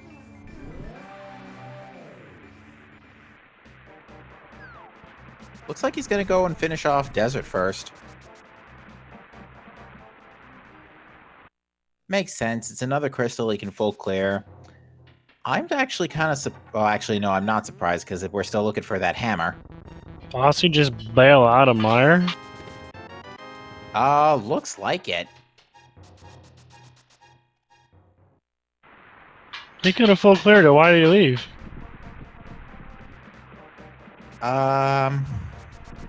Can you kill the eyeballs with the fighter sword? You can. That's just gonna, not optimally. Yeah, that's gonna be awful. And you know what else it is? Aussie doesn't have the bow either. The bow would make that fight free. Yeah, oh yeah, absolutely. He's got to go to Eastern first. I can't blame him. And here's another interesting point of note. Astor is noping out of Meridia without fighting Dragon. Granted, it would be ridiculously hard to get out of Dragon. Logically, you only need the grapple beam, but without high jump or gravity suit, that's a tough escape. Answering question, Chad, I think it has to be spins to damage fighter sport spins to deal damage to Vidi, but Yeah. that's miserable because he's kind of. Yeah, and the other sort of crutch is still no hammer, so no improvised tempered sword. Yeah, which, I mean, we have absolutely no idea where that hammer is. We have not seen hint nor sign of it anywhere in this.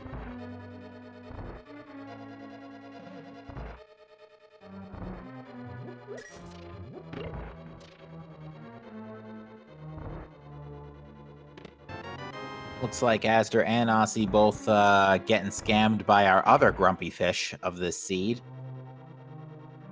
At least you don't have to pay that one. Maniacal, however, doing some good MLG quickscopes on Landmolus with the fire rod, taking another crystal.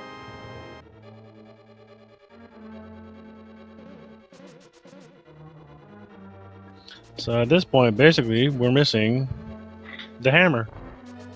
Yeah. That's it.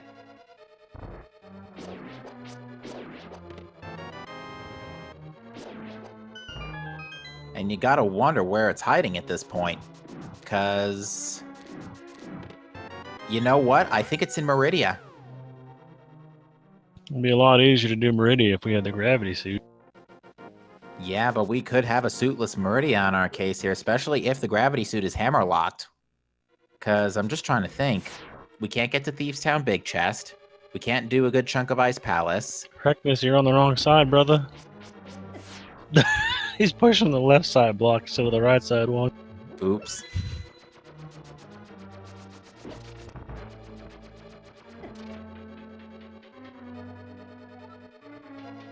Yeah, we're really running out of options here. I mean, it's got to be, and it's probably going to be in Meridia. So that's the most dense area where things could be.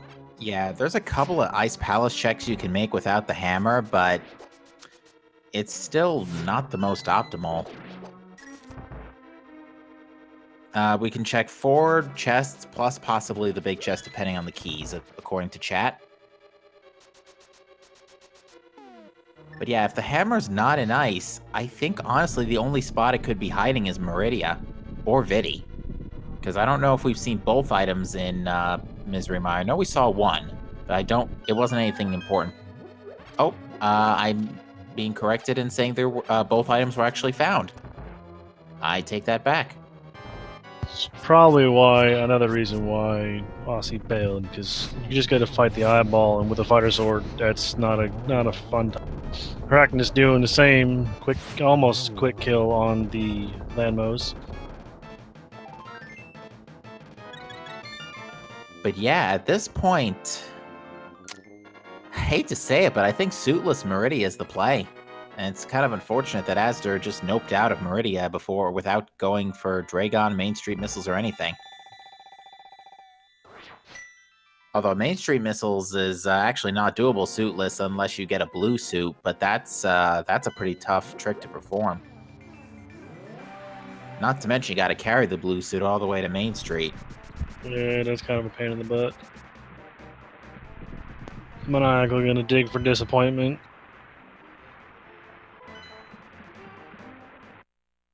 Arachnus headed back into Lower North, or headed to Lower North Air. He hasn't been down here yet. He's still the only runner who hasn't killed the Angry Bird. Yeah, this will pay off, though, as this will give Arachnus their silver arrows.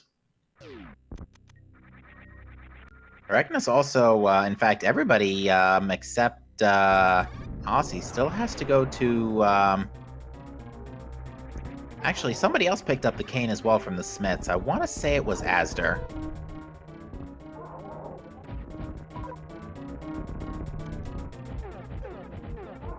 I honestly couldn't tell you. I don't remember. We'll confirm when he pulls a bomb out in his pause menu. Or not.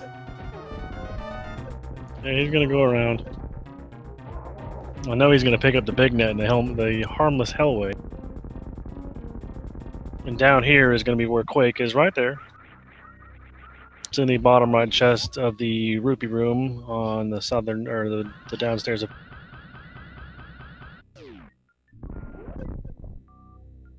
And Herecnus zipping up to the top of the screw attack room. Maniacal making his way into the actual hype cave of hypes today. Spring ball, hook shot, ice rod, all nice things to have. One of which being required. That's And probably yeah, going to as push Maniacal to the mountain. If I had to. ooh, Aster performed a successful hammer jump, but does not have the big key. I think it is here in the dark maze, though. I believe it's the upper left chest, yeah.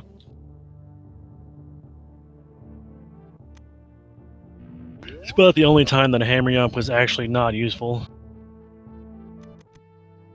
Saves him a mirror track at least.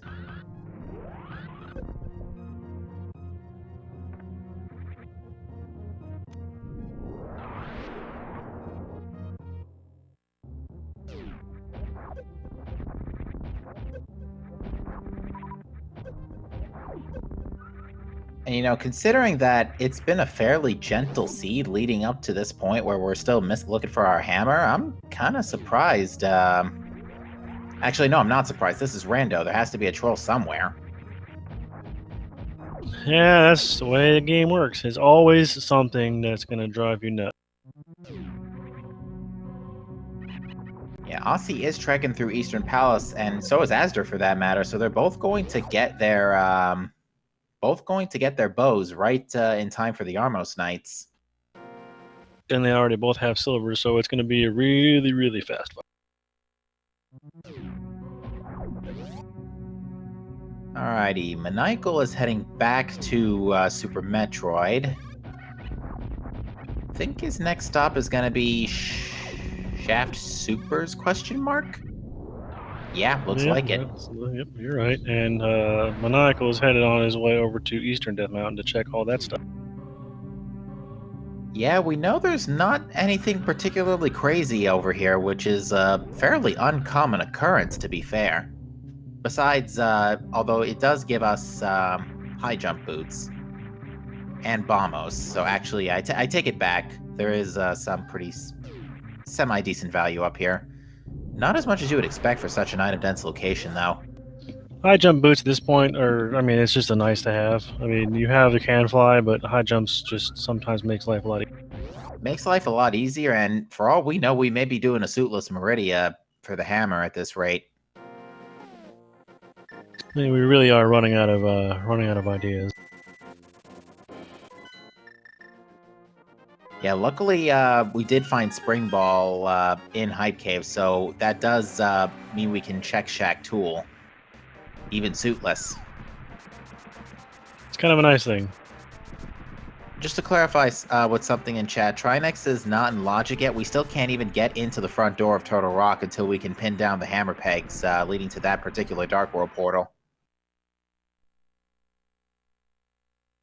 Oh, you know what? I forgot about Screw Attack here in Hookshot Cave, so I take it back, actually. This side of Death Mountain actually had a really good value.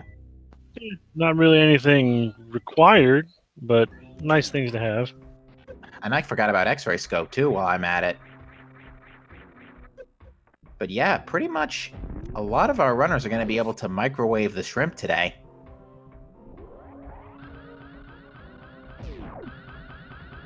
But yeah, we're coming up on 2 hours and we still have no hammer. And we're still only on Master Sword. Which is not... Go ahead. Which Master Sword isn't a bad thing now, especially since everybody's going to have silvers. But even still, you would like to see Tempered. Yeah, definitely Tempered is the nice to have. The Maniacal picking up his Bombos medallion is probably going to head straight to Meyer. But once he's done with the Dark Death Mountain checks anyway.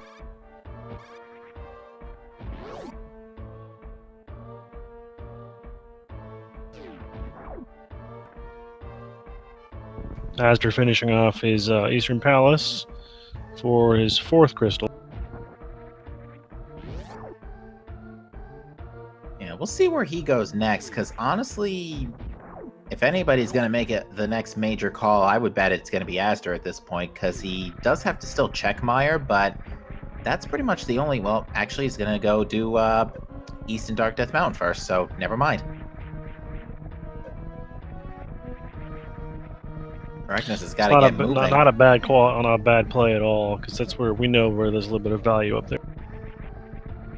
Indeed, but yeah, the next... I'm still saying at this point, next big play is going to be Meridia. I would be shocked if the Hammer is an Ice Palace.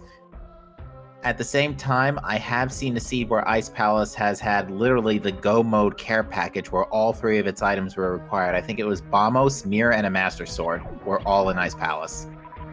Arachnus being the last person to pick up his silvers, he's kind of wishing he had those a few minutes ago, but...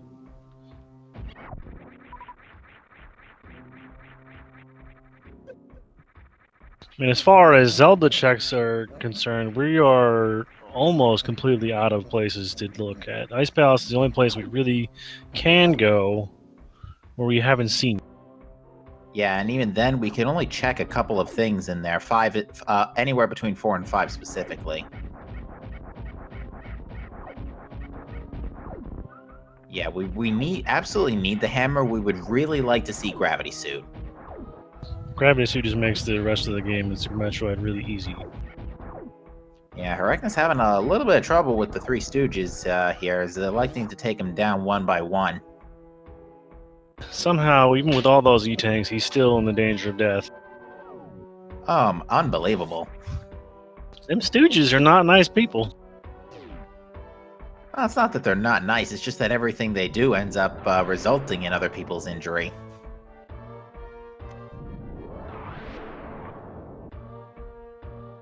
I think Aussie's heading to the backdoor Meridian now as well. Yeah, and to this I say, let's go.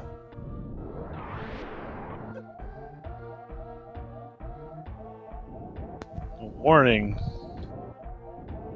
Oh, and his oof. He got 5 health, and his reserve tanks are empty. He needs to pull a Crystal Flash. He can do it right now. I'm actually kind of surprised he's not doing that.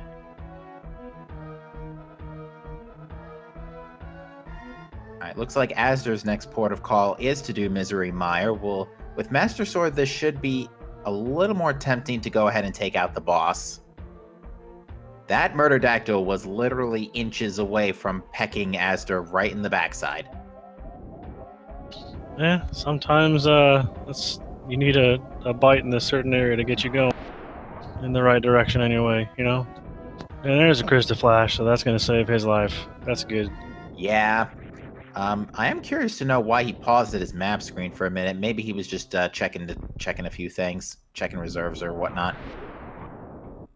But interestingly, though, another interesting thing of note, Astor did not go to the Dark World while up on Death Mountain, so he does not have Screw Attack or High Jump Boots. Which would be helpful. So I always assumed that the room Aussie was in isn't right now. I thought that was underwater. Because of the dark green, like, swampy texture? It just looks like you're underwater, but obviously the physics say that it's not.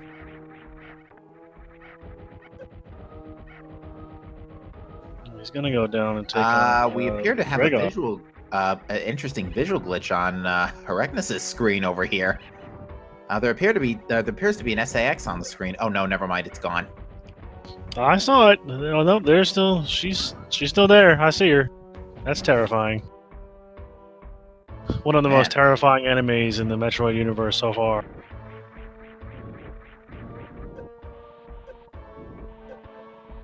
Alright, meanwhile, Aussie is going to go ahead and microwave the shrimp. One well-timed plasma shot, followed by a few very well-timed X-ray scope uses to cancel out the invincibility frames of Dragon and allow a single charge plasma beam to attack multiple times. And there you go, fried shrimp. Fried shrimp for Aussie. Reckoness came very close to death trying to get into this room, so he's going to sit here and farm up a little bit. Yeah, definitely a good move at this point. Is it possible for Gravity Suit to be behind Dragon at this point on the hard lock? I want to say yes, because I don't think you need Gravity Suit to get here, especially since you can backdoor no problem. Now, getting out is going to be the interesting one. I say that, and there goes Aussie proving me wrong right off the bat. That was interesting. Yeah, I don't know what the name of that trick is called, but it's a really complex multiple spring ball jump. That was quite impressive. Yeah, I gotta give it to our runners on the execution front tonight. They have done an astounding job nailing some really difficult tricks without much difficulty. With these named these big name runners, I'm not surprised. They always put on a good show.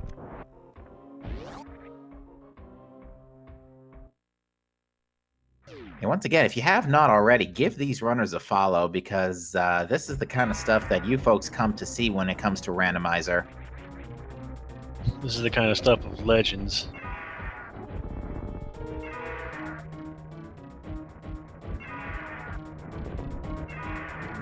Alright, Herecness has got Ridley in a lock, and I think he's low enough to get picked up and perform the spontaneous poultry combustion here.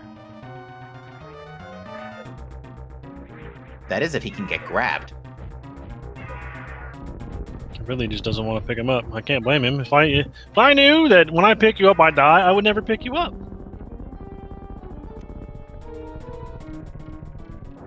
Azure is making his way down to Vitreous, finally. I was gonna say in the dark, but I swear to God, I thought he picked up his mirror, or his lantern. It was just lag on his point where he looked like he was going into a dark room. Yeah, probably a door transition or something.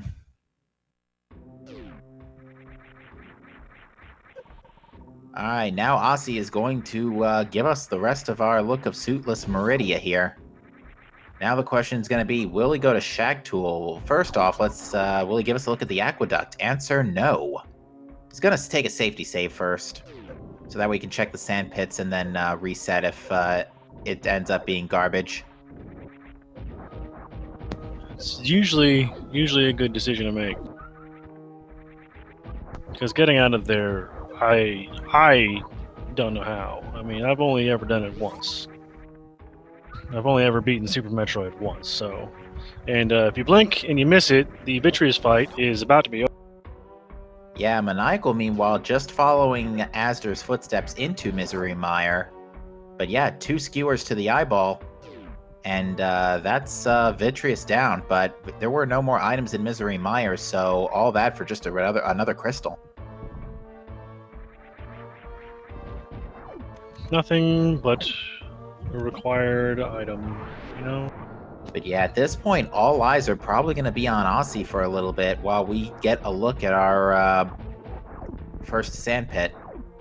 And I believe this is left side sand pit. It is a heart piece and a missile pack. He elects to reset. I would say that he's probably going to, if he does do right side, he may drop down and do Shack while he's right. Ooh, Maniacal was attempting a hover there after getting the Godmire key, but decided, nah, never mind.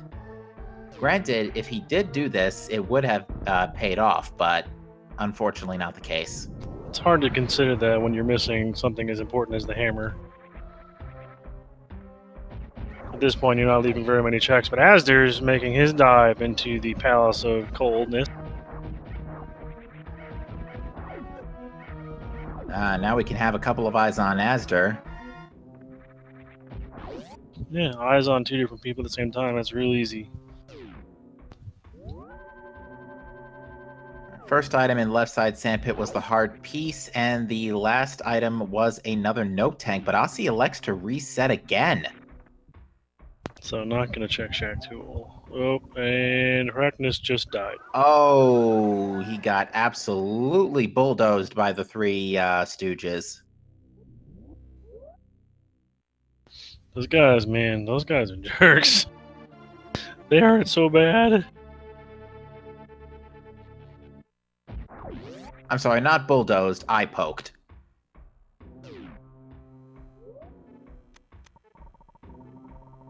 They definitely hurt his feelings.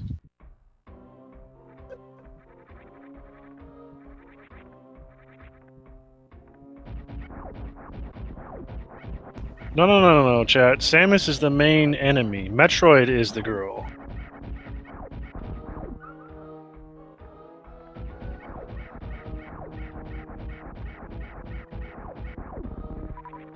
Let's see if anybody believes that. As they're deciding not to do the bomb jump, and just going the vanilla way down here.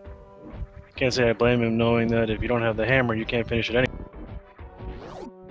Indeed. Now, here's something a little interesting here. Maniacal is electing to use bomb strats on Vitreous, as he has not yet picked up the bow from Eastern Palace and is now going to use Cape and Master Sword to do the rest. With the extra bomb cap upgrades he's picked up over the course of this seed, it does help. Now, here's the thing about the Cape. Swinging your sword while under Cape effects does reduce magic drain.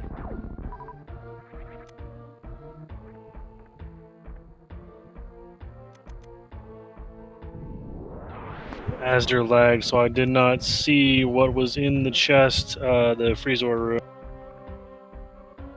I'll take another quick look for you in just a moment.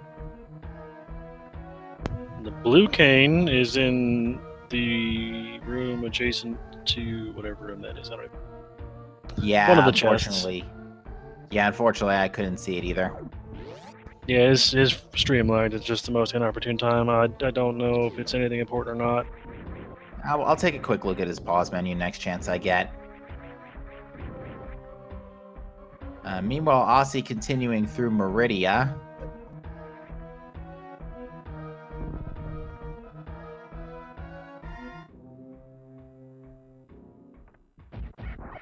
As they're about to open the Ice Palace big chest to find an energy tank.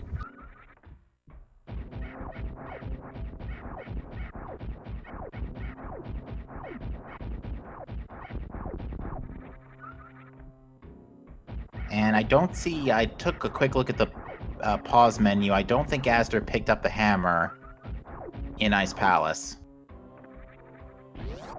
He does have a key, though. I'm checking Ice Tea. I think this is the last check we can do. It's not an Ice Palace. Yeah, It's he's gotta be noping out. He can't get any further, I don't believe. Yeah, at this point, yeah, we may have a 4-suitless Meridia seed. I mean, we're almost out of checks. I think Aussie's about to check Mom Turtle. All we have left is Mama Turtle and Shaq Tool. If it's not at Mama Turtle, or if anything is not at Mama Turtle. If anything's not at Mama Turtle, I'm done commenting these races because Shaq Tool's been too much. Oh my God, it's at Mama Turtle. There's the hammer, top of Mama Turtle room. Oh my goodness. And with that, that'll put, while somewhat illogical, Aussie will be in go mode with that at 2:06:24. Yes, indeed. So he's got Master Sword. He can kill everything he needs to do. So he can. And at this point, Gravity Suit really isn't going to help anything, since he has already finished off Ridley. He's actually only got to kill Mother Brain. So he's just gonna bail out of Meridia as fast as he can, because there's no point in staying here.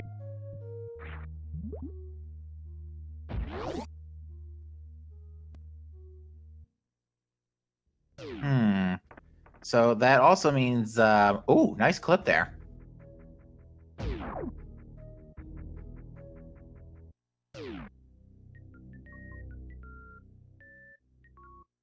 So yeah, even without Ice Beam, Aussie should have absolutely no issue. Should have no issue traversing Torian.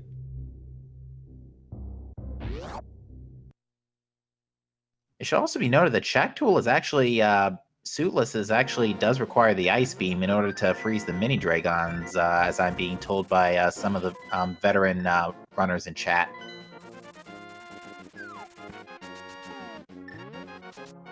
I think Aussie's just gonna blitzkrieg. He's not gonna check anything else at this point. He's just gonna go.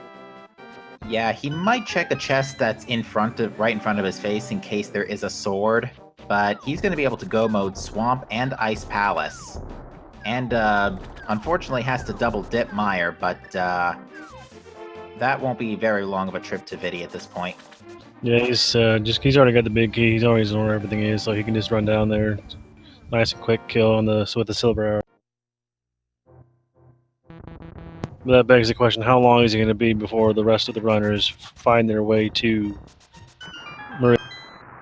Yeah, it's more so just they just gotta swallow the pill at this point.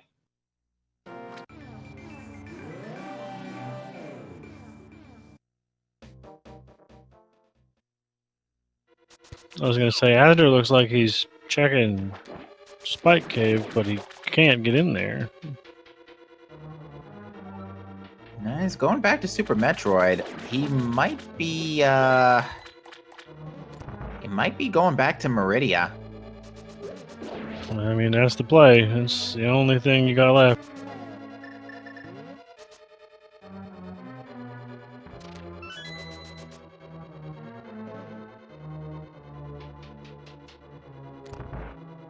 Once again, gravity suit is a suggestion. Yeah, it could still show up in some of our hammer-locked locations here. But yeah, Aussie going ahead and biting the bullet to go do his suitless Meridia. Could be in the big chest that thieves down too. Very true. I don't think we'll be seeing that at this point, however. I highly doubt it. Considering it's hammer go mode, so. Yeah, in Maniacal's case, Maniacal actually also still has to go pick up the bow.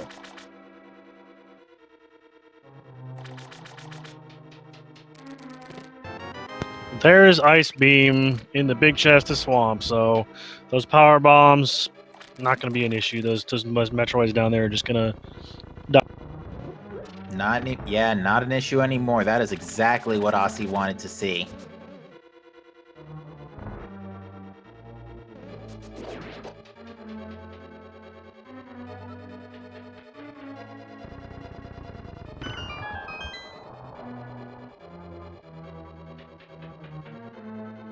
Aussie's not going to go too far out of his way for checks, but he's going to check things on his, relatively on his path, because that tempered sword would make this very easy. Indeed, I think something he wouldn't be amiss to finding either would be half magic. Yeah, half magic doesn't hurt at all. There's gravity suit. So that confirms suitless Meridia was absolutely required. There it is. Once again.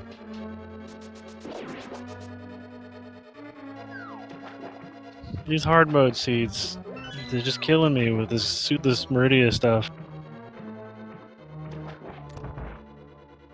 Jeez Louise, and we could have picked those up so early, all things considering, because what were we, high jump boots were not, a lot of things that could have gotten us through suitless Meridia were nice and early. The high jump boots were, they were up in Hookshot Cave, I believe. Yeah. Or up there, somewhere on the mountain. Not Hookshot, Super Bunny. But even still, we had access to Super Bunny Cave pretty early with courtesy of Titan's Mitts. Hookshot was in Hype Cave. But with one skewer to the face, Aussie has cooked the other shrimp.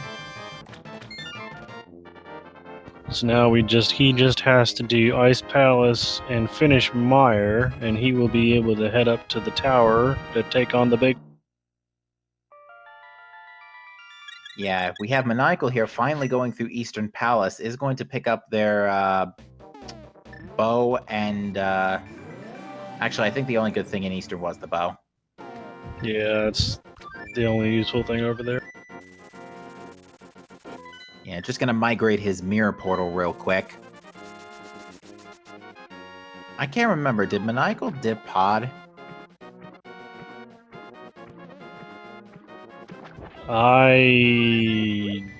Doesn't look like it. Never mind. He's opening the door, so.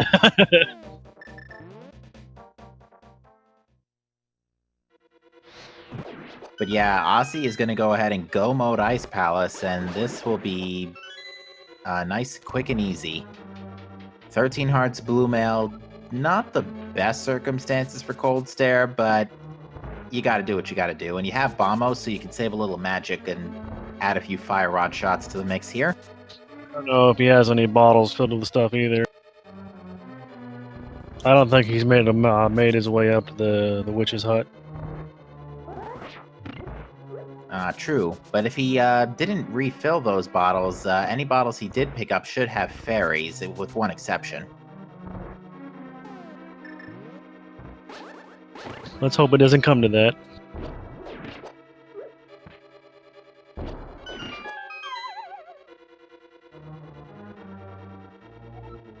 Reckness is checking Hype Cave at 2 hours and 14 minutes to get the actual hype that is in. Yeah, with this will also put Herecness in hammer mode. Well, actually, Herecness is also still going to be looking for that last sword. Which, for all we know, there could be 2 swords in GT, so Herecness may elect to try and take that gamble at this point. Wasn't that one in Paradox Cave? No, it was in the attic of Thieves Town. Right.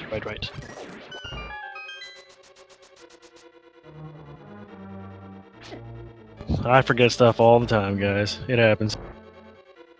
Yeah, Aussie did a little swag hover in place of the Ice Palace bomb jump there. Nice execution there by Aussie.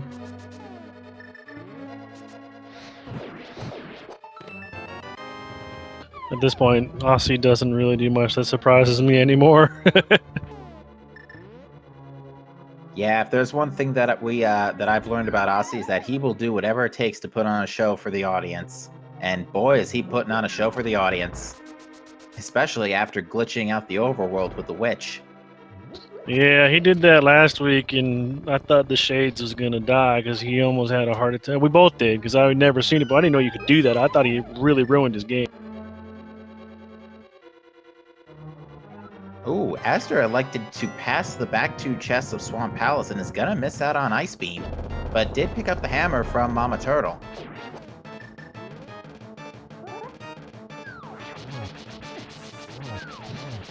I mean, Ice Beam is just it's just a nice to have. It makes the Turian dive so much faster. Wow. Excellent kill.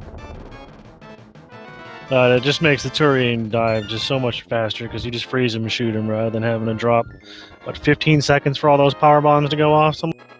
It's some ridiculously large amount of time, because it's 3 power bombs per Metroid. Usually they usually just sweep them up all together and get them all at the same time.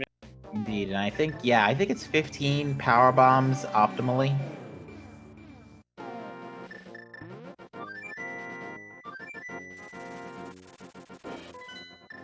And we're off to Meyer to finish off the eyeball, which will be nice and quick and easy with silver sticks.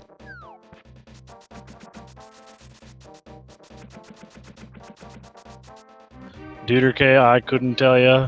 I don't know. I could check the. Oh, and it looks like chat confirms that Asder did pick up gravity.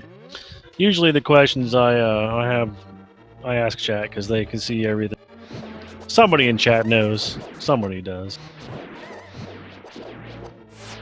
And Maniacal is going to end up picking up his bow here in Eastern.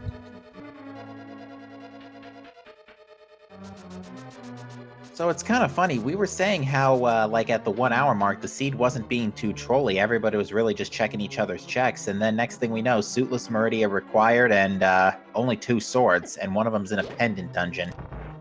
Yeah, an hour later, and we're still looking for a hammer, like, man. But as far as it's concerned, Aussie's going to finish in a pretty good time. I mean, I'd say he's probably got another 10, 12 minutes maybe. Yeah, at this point, fairly safe bet that it is Aussie's race to lose. Astor is not that far. To be fair, Astor is not that far behind, though. He just has to go mode Ice Palace, and then he's up to GT.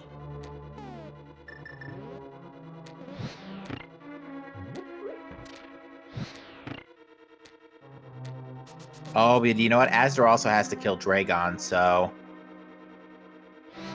At least he has gravity. It'll make that a lot easier.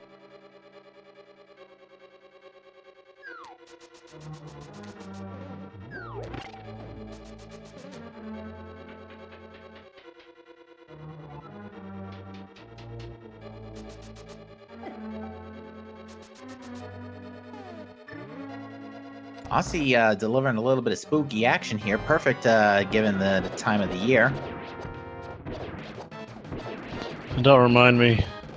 Halloween is in my town is not my favorite thing. I'll tell you what.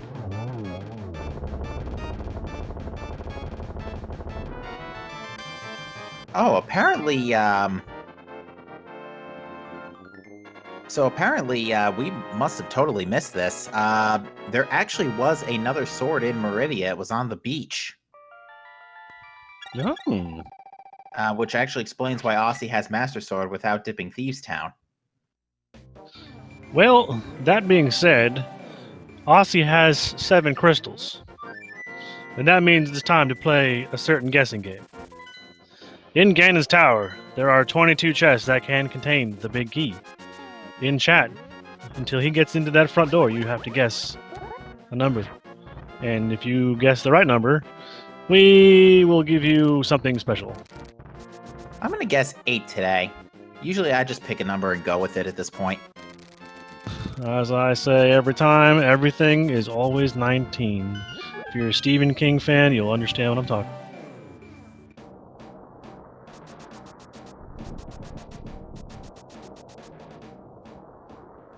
And if you're not, I just sound like a maniac, so you know what happened. That's okay, I sound like a maniac on a regular basis.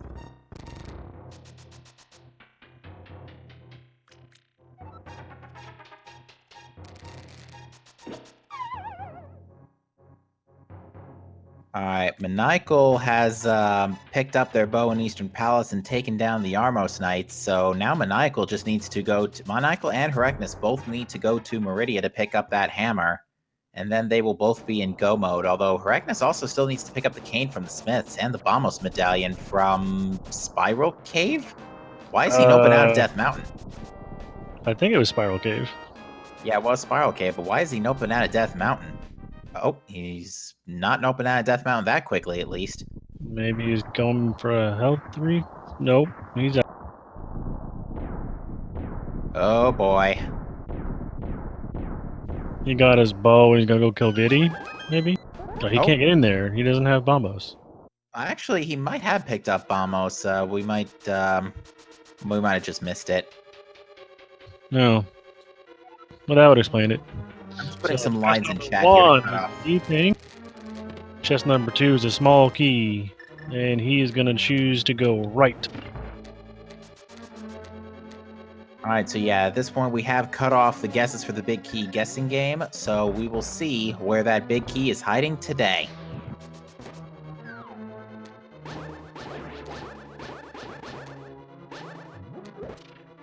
Yeah, since Herecnus does have Bombos, the last thing he needs to find is that hammer and ideally that other sword, which, if he goes through Meridia, we'll find it at the beach. It'd be in his best interest.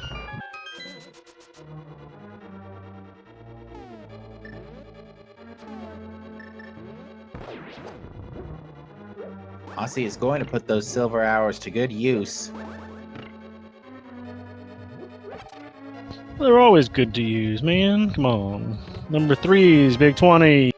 Number 4 is the big key. Number 4. Number 4. Which means our winner this afternoon is... Just Looks taking like a quick look. C. Griff 322. Yes, indeed. Congratulations, Seagriff. You have won a lifetime supply of Link to the Past randomizer seeds and our day-long gratitude. I was going to say he gets a lifetime supply of SMZ3 seeds, because Oh, that's what yeah. we're here for. When in the new version of A Link to the Past have you seen somebody go into Ganon's tower? It's almost always past.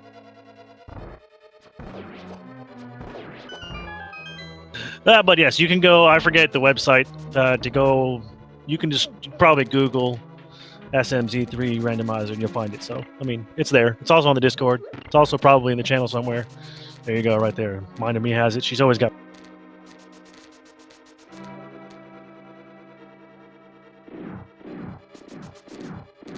Astor not too far behind Aussie coming into GT here. But does still have to go find the big key, so it's going to come down to routing. He faced left for a second, but it looks like he's going to go right. Unfortunately, Astor still needed to take out another Super Metroid boss. This is not going to put him in favorable position to win this race. And in fact, Astor is deciding to go left after picking up the key, so... yeah, that's no good. Just some arrows on Bob's torch.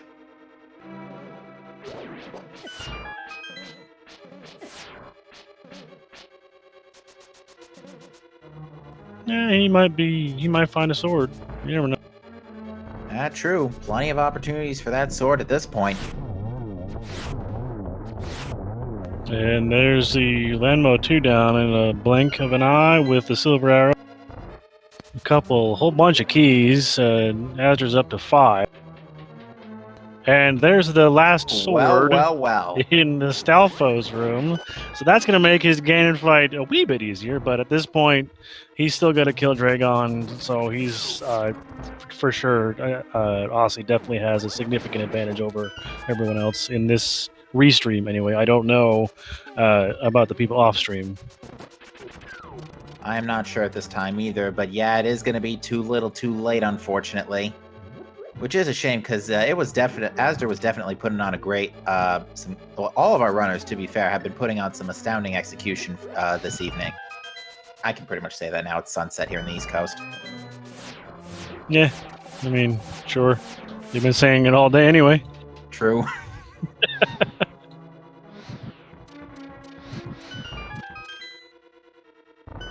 Maniacal making his way down into the Dragon fight.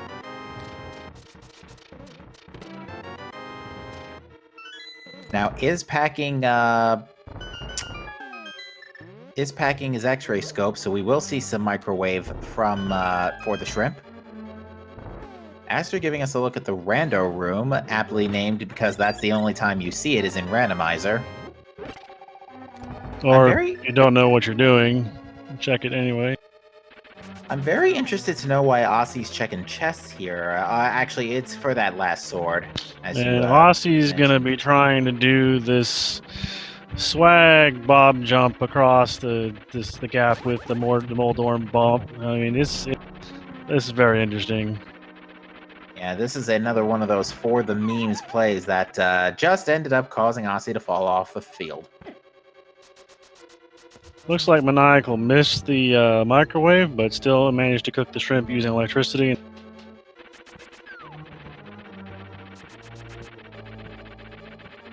This is just Aussie doing things for the memes.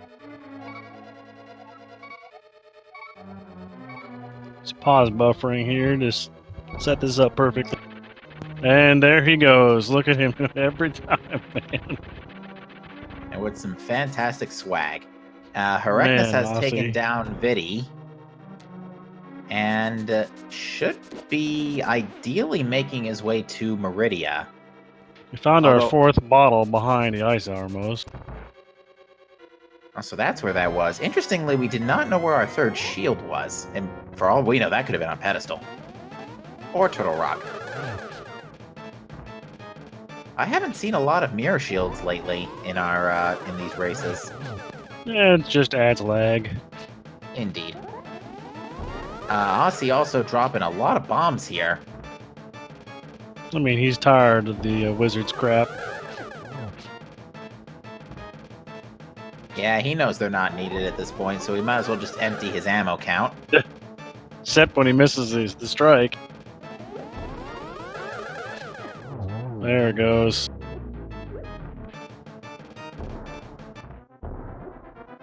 Apparently it, oh, you know what it is? Because it removes bombs from his pause menu. It'll make it easier for him to switch stuff. And the little tricks that make you a pro runner, man. I mean, these things, I don't...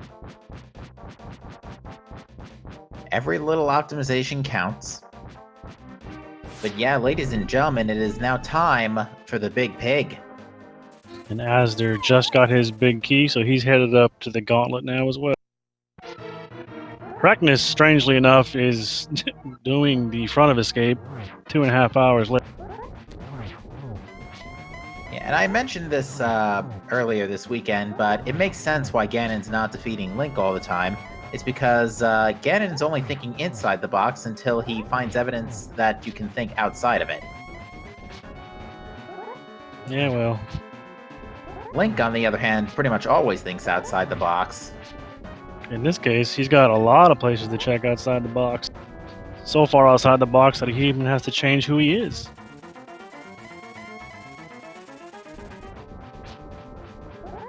There's a nice setup for doubles right there.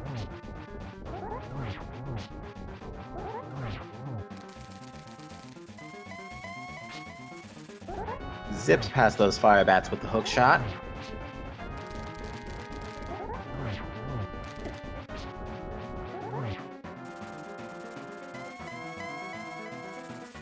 Now, it's a total of 24 spins to get into Phase 3 here, and he does it.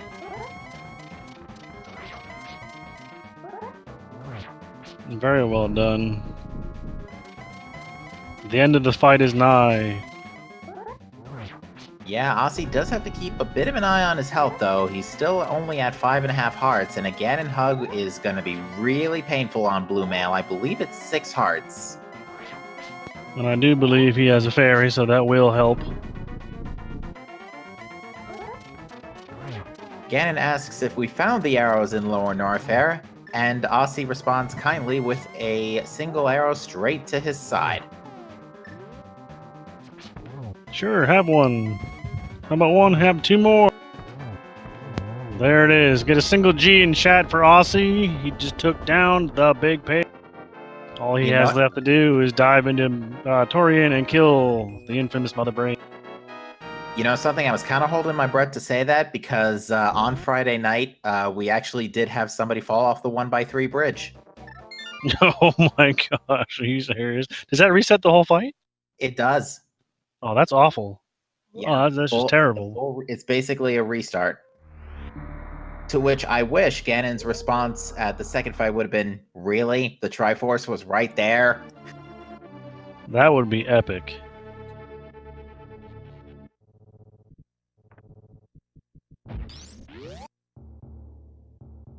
At least with Aussie having, he's got like 13 energy tanks, gravity suit, various suit.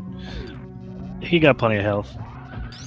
Yeah, at this point, Aussie should not be too concerned. Both Aussie and Astor should both not be too concerned about their Turian runs. Although Astor will have to do Turian iceless. And he still has to kill Dragon, I think. Yes, Astor still has to kill Dragon.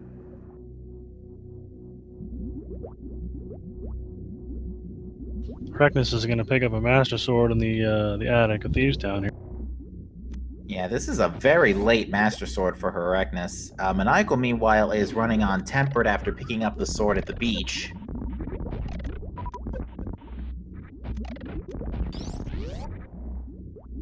At this point, it's just a matter of getting to Mama Turtle to pick up that hammer.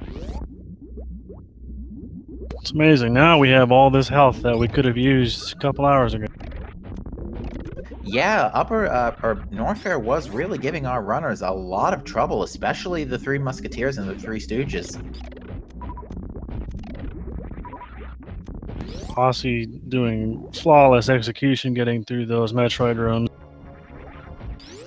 One shot, one kill. Yeah, we're going to most likely see an attempt at a baby skip here.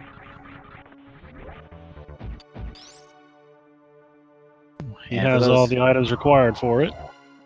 And for those who have not seen this before, what a baby skip is Aussie is going to attempt to avoid getting grabbed by the baby Metroid here by doing constant high jumps around the baby Metroid as he peels away at the coating around here, but does not manage to get it off.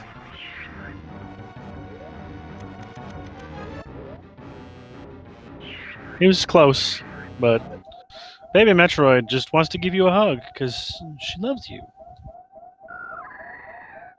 And Maniacal just picking up his hammer. That will put Maniacal in go mode at 233.35. While Asder's dropping down to say hi to our pig.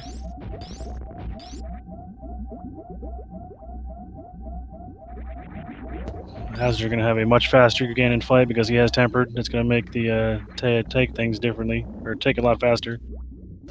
You don't have to spin, you just smack him. Indeed. Now we're going to see Aussie go down to Mother Brain. Most likely will attempt a Zebetite skip here. This is a trick where you clip past the first, essentially, pipe gate here. And it prevents the rest of them from spawning, which makes life just a little bit easier later on down the road. Just damage clip through it just like that, and boom. Now you don't have to worry about the rest of them. Gives you less things to worry about, and then you just hammer away at the cage tank thing holding.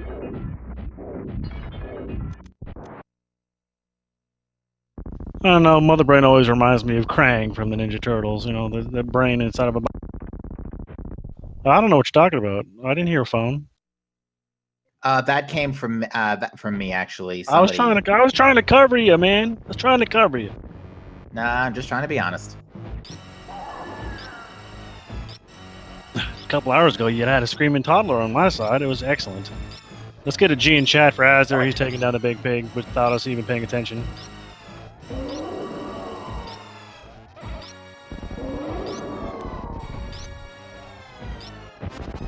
Alright, I think Correctness at this point has realized what's happened and realizes he's got to go to Meridia.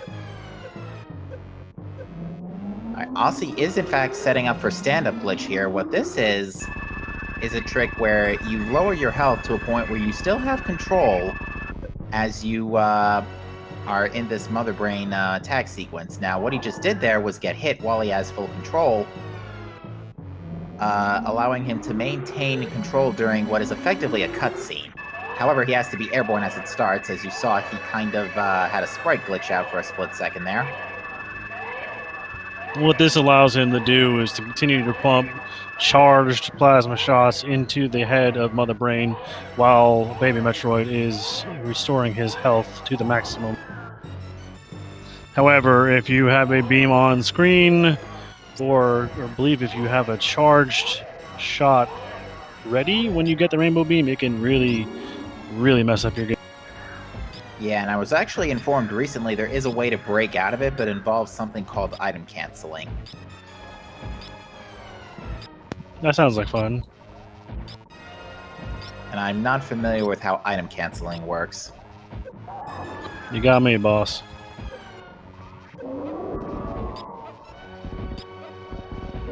Mother Brain actually missed the baby Metroid in one of those shots.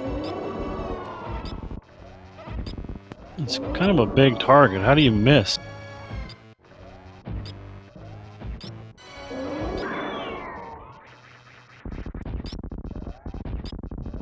Oh, he's only going to have like 4 or 5 shots to kill Mother Brain once he gets the rainbow beam. Yeah, this won't take too long. Oh my god. Not even a shot. Not even one.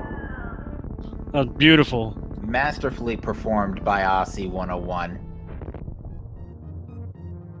In fact, his suit is still red.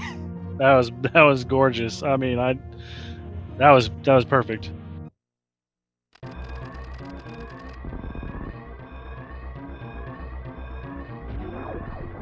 And with the planetary time bomb set, Aussie is now making the way out of Zebus. Azure just fried the shrimp.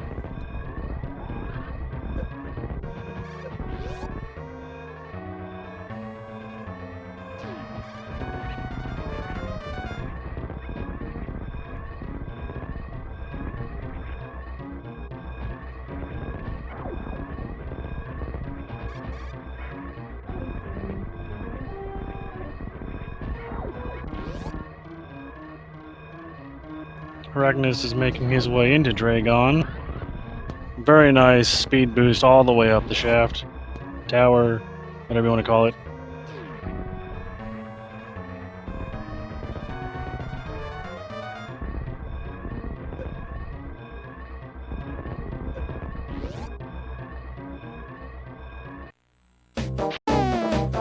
And with that, Wow. ladies and gentlemen, we have our first finish of the night.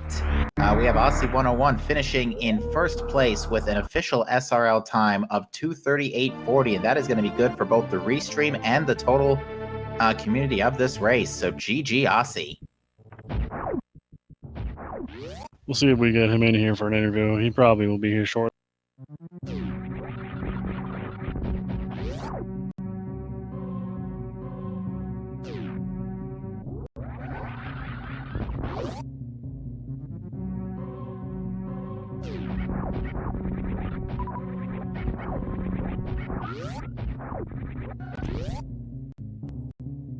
And speaking of Aussie, here he is. GG Aussie.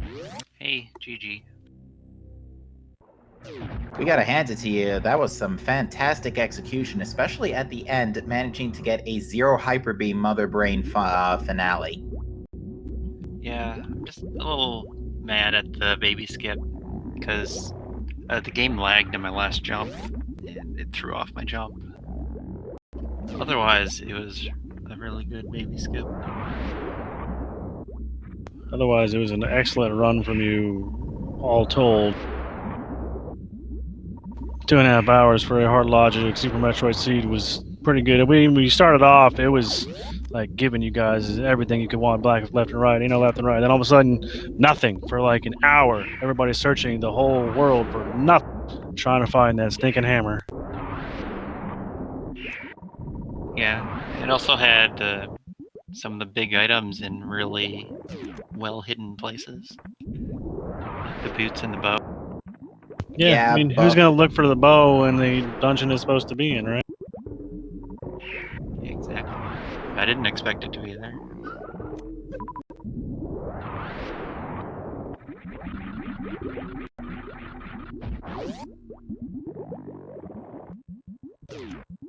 I did expect Lower Norfair to have more.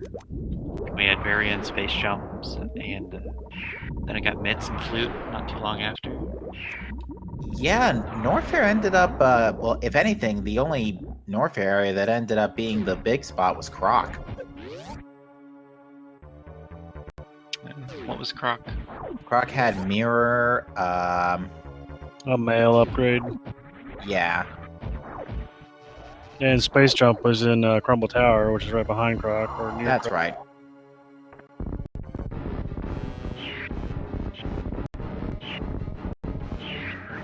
Yeah, my early pathing through Super Metroid worked out for me. I went down to Space Jump and Varia, and then I put off the Retro Brin until I had speed. Same with Wreck Ship.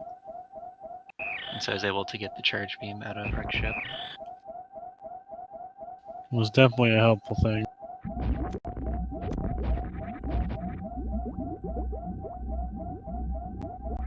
Other than that, your execution was outstanding. Your powdering the witch and destroying your game again is quite a sight to. It's probably like my new favorite glitch.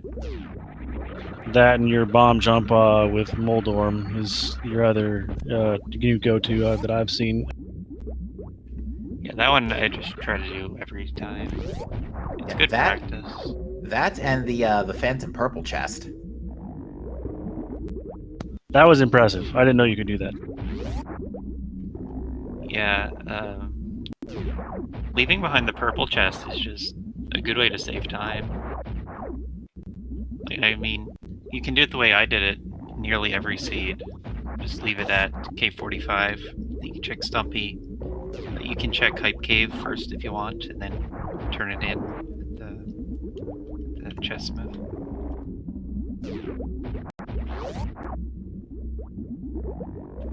Before the race, I was practicing the magic refill glitch.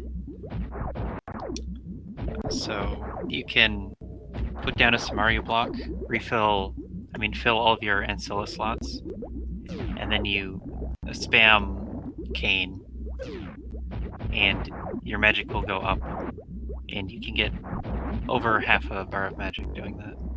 Oh, wow. I did not know that. You learn something new every day. Check this out here. We've got Herekness doing what I can only describe as an X-ray jump. Yeah, he's doing an X-ray climb. I've actually seen that before. I can't do it, but I've seen it. It takes next to forever, but you know it's effective. Yeah, getting stuck in the door is the hardest part, and he had that. He just has to be careful not to press right for too long, or else he falls out of the wall. Asdir did get a Zebetite skip using Speed Booster, and he is now on the Phase 2 mother. He did not have his Ice Beam, so he couldn't do it the easy way. He had to do it the hard way. Maniacal's making his way up towards Ganon's tower, while Herekness is slowly but surely climbing his way out of the bottom of Dragon's Lair. That's actually something else I gotta hand it to you for, Aussie, because you literally just noped out of Dragon's Lair in one try, like no effort whatsoever. Yeah, I've gotten pretty good at springwall jumps. I have a different method of doing it if it's underwater or not. I just have to remember which one to use. But grapple jump is a good first try. And it looks like Herekness is safe now on his X-ray. Yeah, he's completely done a full wrap of the screen. And he's still going. Yeah, at this point, nobody checked Shaq Tool any point during the run, or we didn't have a book anyway, so nobody checked the pedestal. And both of which were items of no value, we can tell, because the trackers they have every item that they ever wanted was available in all mostly not too bad places. Yeah, really. So yeah, Aussie, what are your thoughts on item placements? Besides, Suitless Meridia Hammer notwithstanding. Yeah, Suitless Meridia, it's a hard read. Like, it's usually open pretty early. All you need is like high jump and springwall. But here is kind of late. I had a pretty late high jump. I think the Moon Pearl potentially could have misled people. Actually, it was only Herekness who picked up the Moon Pearl first thing, because he was the only one to go to Morph Ball at...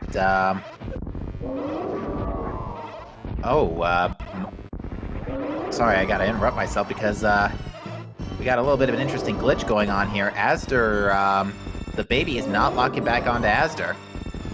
That's a soft lock. Ooh hoo hoo.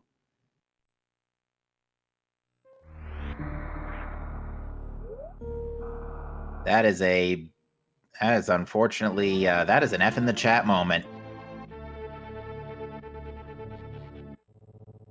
Ay, ay, ay, and he's got to go through Iceless Torian again. Ay, ay, ay. So, you know something? I completely forgot what I was going to say before I got bamboozled by that soft lock. Well, we were talking about item placements. And boots and bow were the only ones that really stood out to me. I think. Oh, I remember now what it was. It was that, so going back on the Moon Pearl for a bit, it was only Heregnis who went to Vanilla Morph Ball first, right at the start, and picked up the Moon Pearl. Everybody else waited till about the 50-minute plus mark.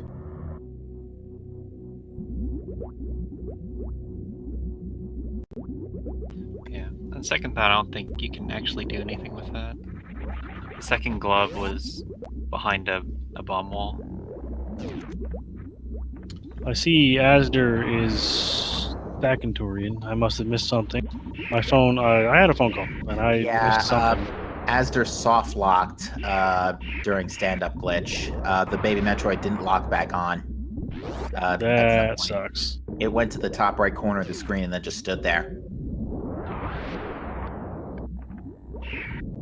That's gotta just hit you right in the heart. Yeah, because again, he's got to do Iceless Torian. Yeah, that ice beam find was a total accident. But it was a lucky total accident. Would you like to know where the other two swords were?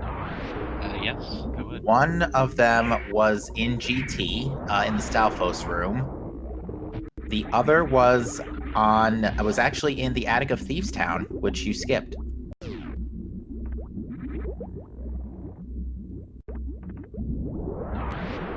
Oh well. I mean, it worked. So. It worked out. I mean, silvers were pretty much free. Yeah, they were real easy to find.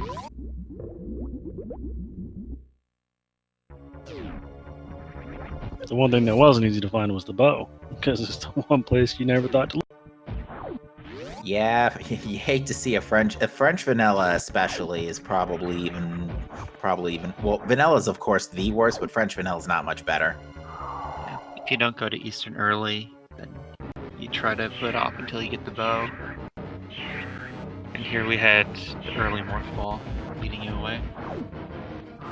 Super early morph ball, both orbs within 90 seconds. Looks like this time he might get the baby skip, and he got it. Gotta make up time somewhere.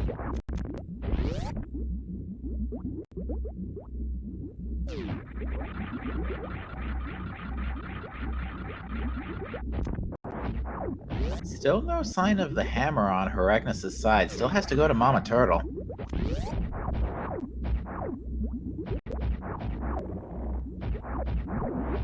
Then we got Asder trying to do a speed booster skip, Zebetite skip again. Oh, he almost had it there.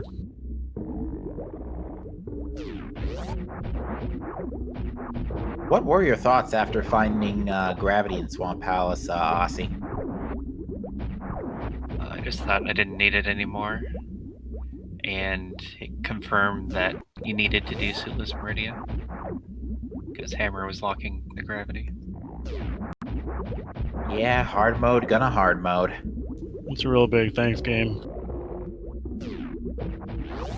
I am curious to know where Half Magic ended up being, though. We know it's not where most of Ganon's Tower, because almost every chest was open. It could have been in the GT big chest for all we know. Or the Thieves Town big chest. Nobody checked Thieves Town big chest. And for that matter, no one went into Turtle Rock either. Don't blame them. If you don't have to go there, you generally don't go there.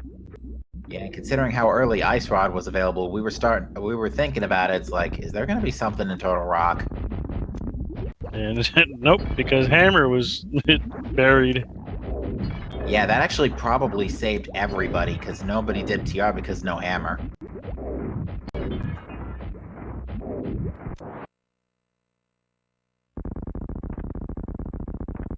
Getting a strange sense of deja vu for Asder, but hopefully this time his game doesn't hate him.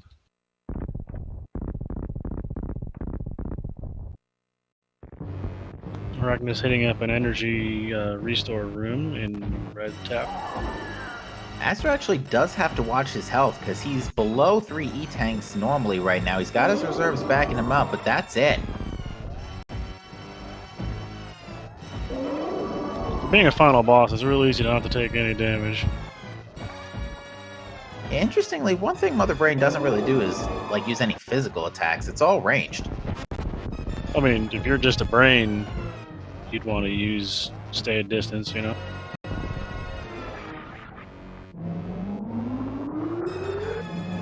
Although But go ahead. looks like Astor's going to be okay at this point, as he's now entered the rainbow beam sequence. Just And gonna skip the stand up. He's not even gonna bother. yeah, I imagine he wouldn't chance it after having after what happened 5 minutes ago. I can't blame him. No, I can't blame him either. Having to redo the whole sequence twice would be just heartbreaking.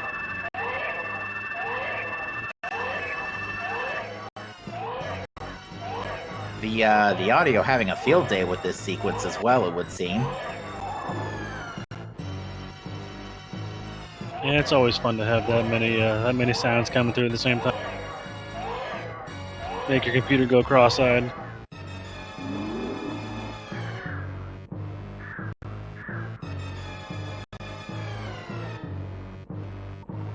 Erecnus, oh, I think he noped out of Meridia before getting the hammer. Because he just went and checked the waterway.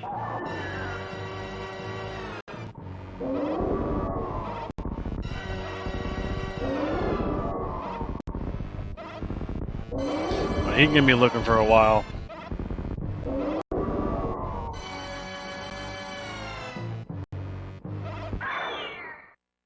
And down goes baby Metroid. And now Samus gets really, really angry and turns into a super powerful super. And she screams, "Taste of the rainbow, mother brain!"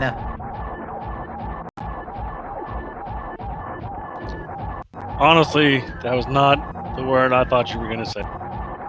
Not. Which would have been. Yeah, no, not safe for stream. Yeah.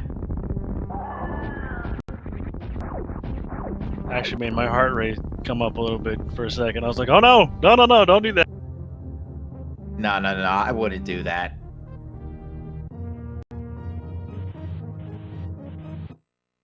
I work in television as well, so yeah, we have to really keep an eye out for that. I don't. One boss goes down on one screen, another on another. Maniacal has defeated the big pig, so get a single G in chat for Maniacal, as it's his turn to go fight the big brain.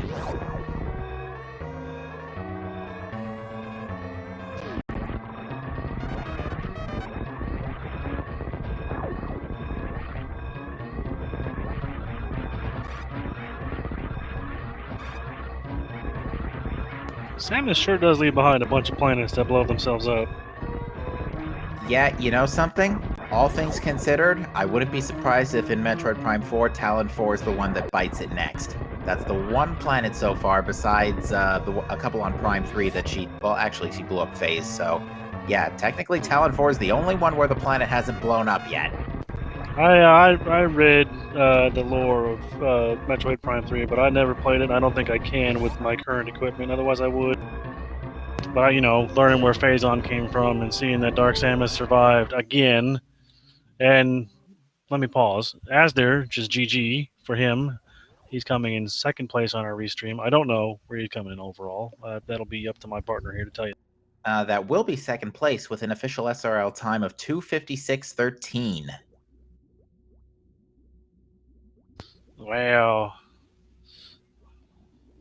All right. Well, we'll see if we get. He'll probably join us here in just a second, while we have Maniacal entering his big brain fight, and Herecnus still wandering around Meridia looking for the hammer. And GG to you. GG. So Asder, your thoughts on the seed? That was a really nice seed. I just felt behind, not too far in, and I started just making really stupid plays like Hammerless Ice and Eastern Pod and stuff, hoping to make up some time. I should have gone to Death Mountain way earlier, and I shouldn't have bailed on it after Bombos.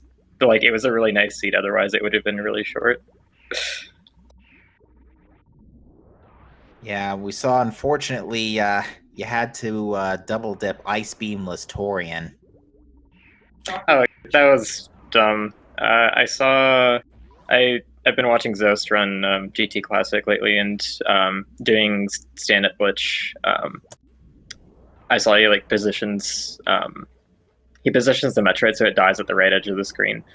And if you do that, it saves like 2 seconds because it swings back into position faster. So I was trying to do that without having practiced it before, and I didn't realize that you could actually like get it stuck in the ceiling if it gets hit at a bad time. So Live and learn, right? That's the best way to learn, by making mistakes. I certainly learned something today too with that one because I didn't know you could do that. like I knew it saved time, but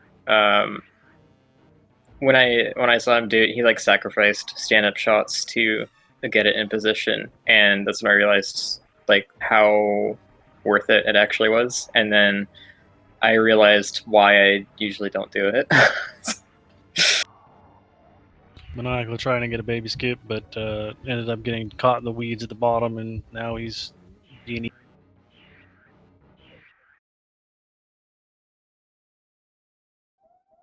Oh, this is interesting. Heregnus is going to Shaq Tool.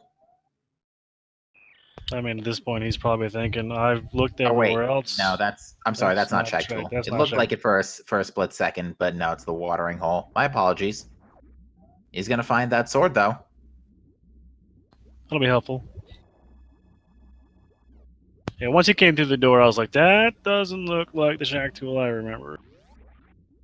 Yeah, I got bamboozled by the purple pipes. It happens. I'm also having terrible flashbacks from 2 weeks ago.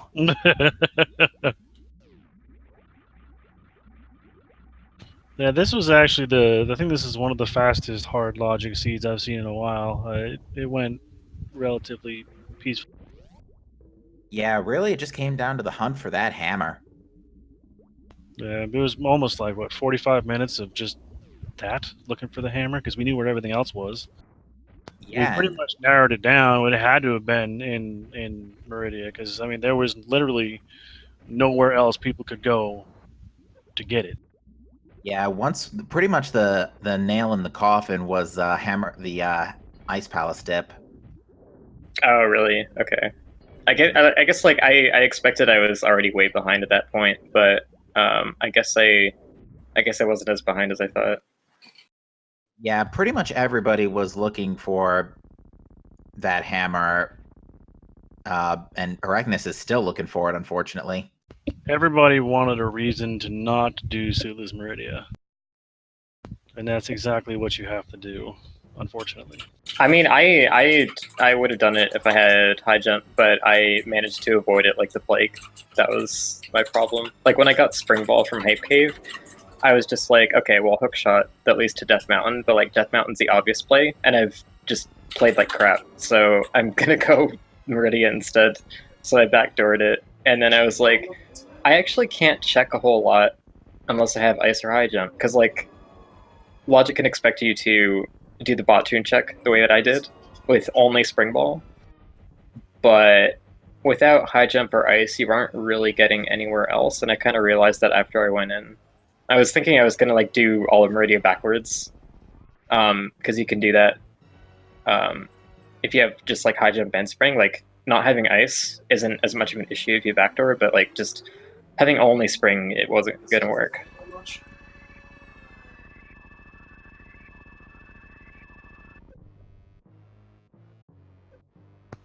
But otherwise, the seed was entertaining, to say the least. The hunt for the hammer was definitely the troll part of the seed. Like there almost always is that one item that trolls everything. It's kind of nice when it's the hammer, though. Like I think that's what made the seed so short in general. Like I kind of like I was expecting more people to have like times in the 240 range, because Yeah. like he like hammer blocks off so much, right? Like we didn't have to do T-Rock at all. I don't even know what the medallion was. It was Quake.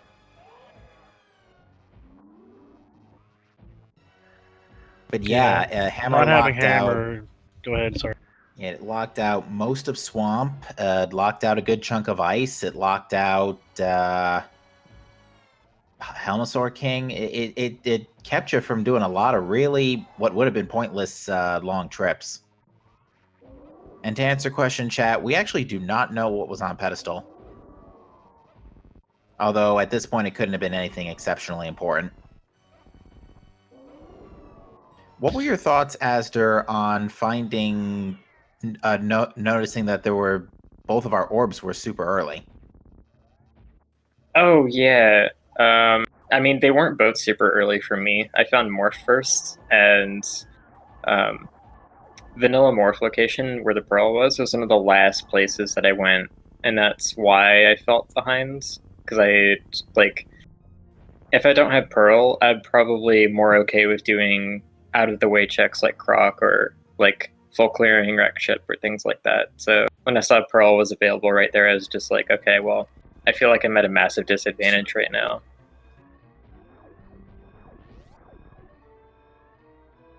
Yeah, it was actually pretty interesting because Herecnus was actually the only one who checked Vanilla Morph first at the start of the race, and then you guys got Morph Ball like right after, and was like, oh wow, both orbs, 90 seconds. How about that?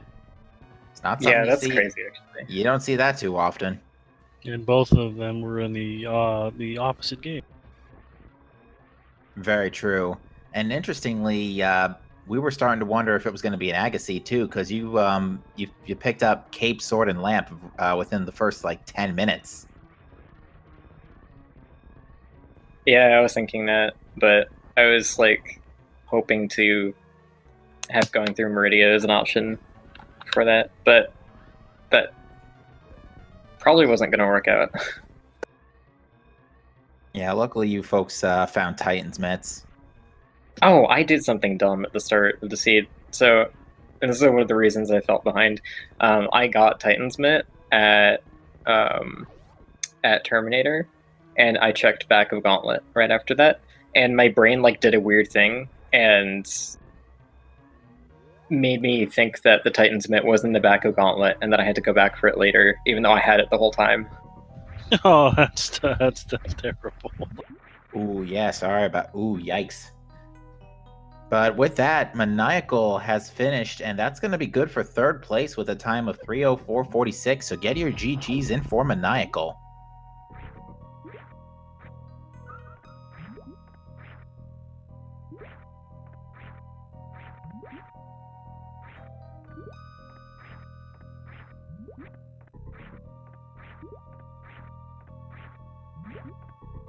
Yeah, one other thing that ended up not being too much of a handicap for you, Asder, is you ended up getting that Tempered Sword in GT. Aussie actually did not. Wait, how did he not? He only got the Fighter Sword, and then he picked up the Master Sword in Meridia Beach. Oh, and he didn't get it from GT at all. That's kind of weird. I went Hope Room down to Compass. It was. Oh yeah, I forgot it was. Okay, yeah, that makes a bit of sense. I forgot it was there. Yeah, the third sword was He in went stock. right side. The Meridia Beach had one. I'm trying to remember. The fourth one was in Thieves Town Attic. Yeah. I don't remember what the first one was though. The first one was in Kakariko It was in Kakariko Village, and then Thieves Town, and then Meridia Beach, and then Gannis Tower. Yeah, Aussie didn't pick up the one in Thieves Town. He noped out after the first 4 chests, I think.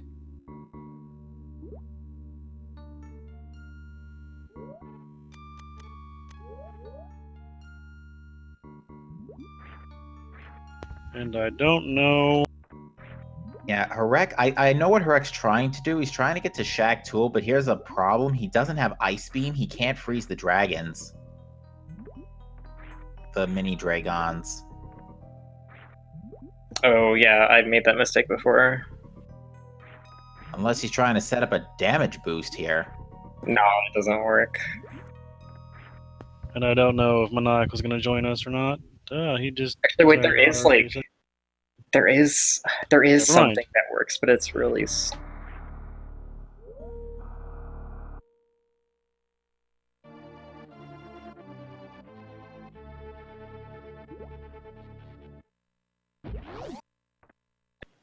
Yeah, like break free as the bombs exploding or something. I don't know. But it is tied to the gravity fall. I Yeah, appear to have unfortunately- lost my stream. Yeah, I had a hiccup for a split second, but mine's all right. I'm curious to know, we actually never found out what was an aqueduct either, or at least if we did, we blinked and we missed it. I do not recall anybody going there. Yeah, I think gravity was just too gravity is pretty much after go mode. So Yeah, it was just so late. Yeah, and there'd be once you got gravity, there was no point going back to Meridia because you already had everything you needed from there, most likely. With the exception of Azure not killing Dragon the first time, but that's whatever. It is no big deal. it's because I didn't have high jump. I probably could have done it, but it's a pain, and I didn't have crystal flash ammo yet. And we're joined by Maniacal. GG Maniacal. Hey, GG's. So, how about that hammer? Wasn't surprised. Wasn't surprised. These Stootless Meridia seeds that I calm are starting to get a little old. A little what?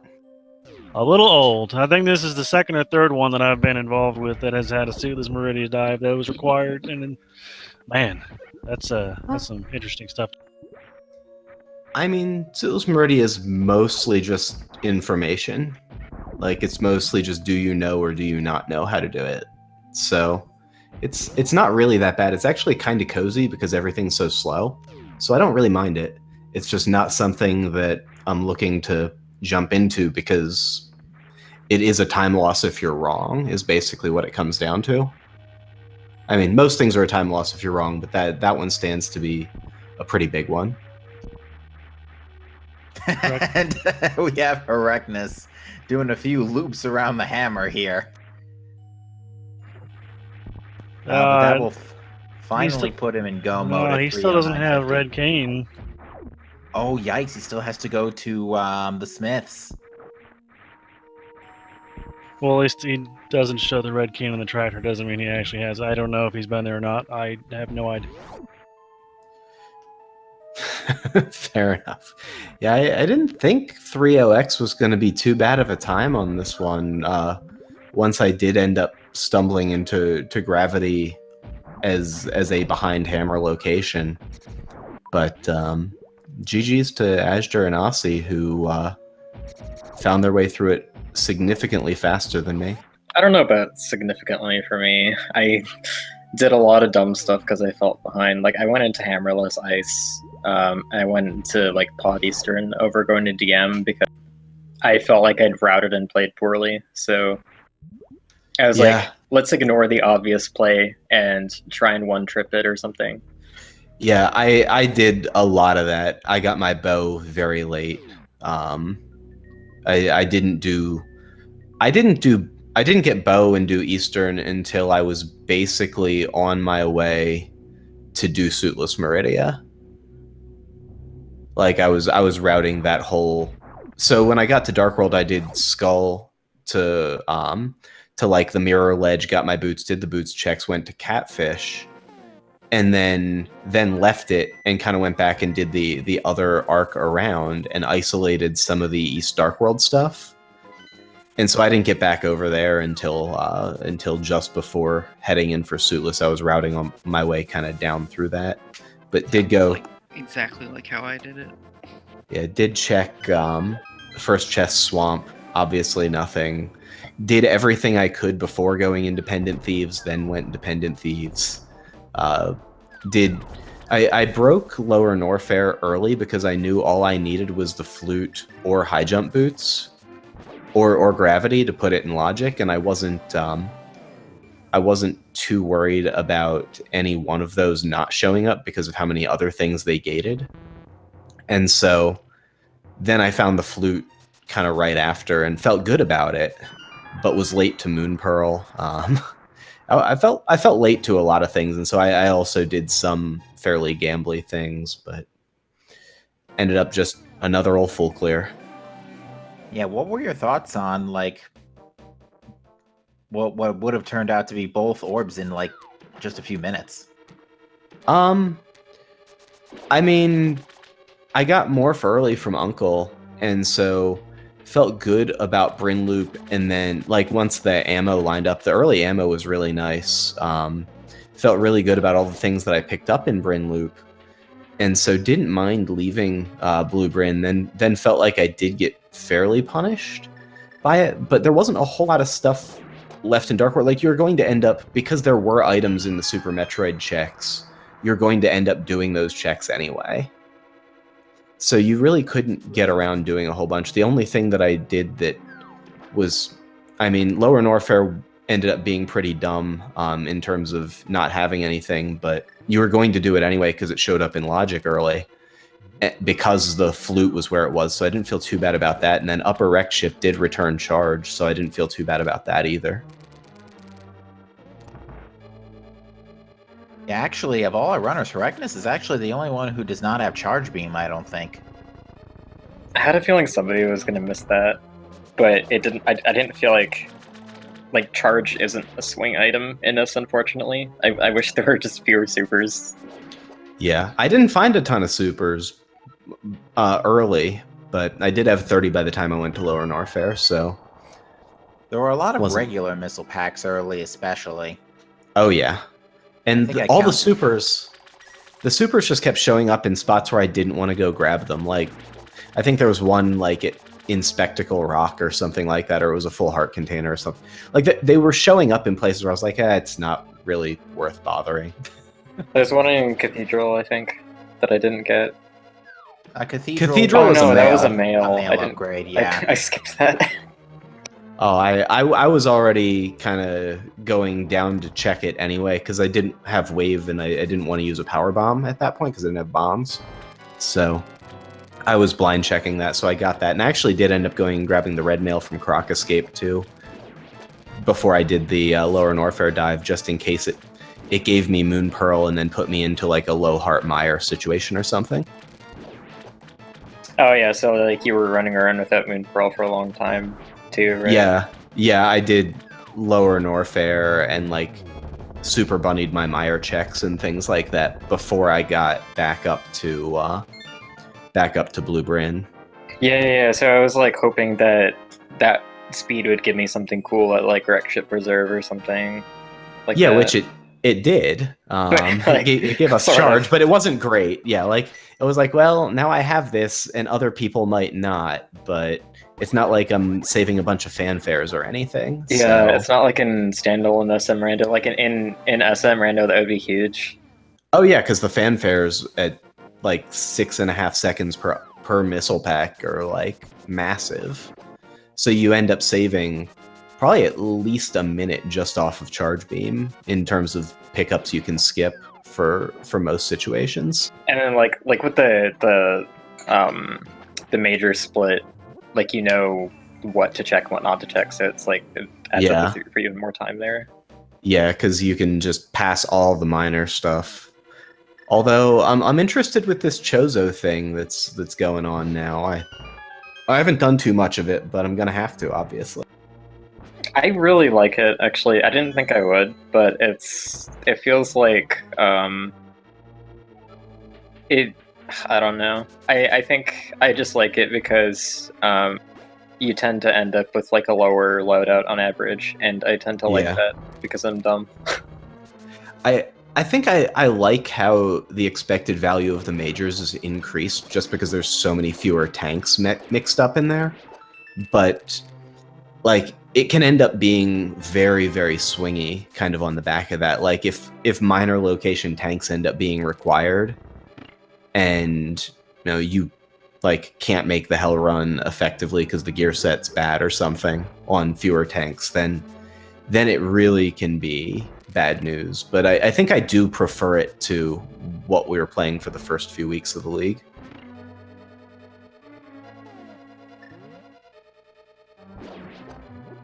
Okay, and it's like it kind of relegates, like it puts like some of the required minor, quote unquote minor stuff in your path that like you can logic out some of it where it is And then it's like, if you hit a point where you don't need tanks, you don't need PBs, you don't need anything like that, then you just like completely ignore all of those, and you know that like for sure you aren't going to get burned by those items, which is kind of like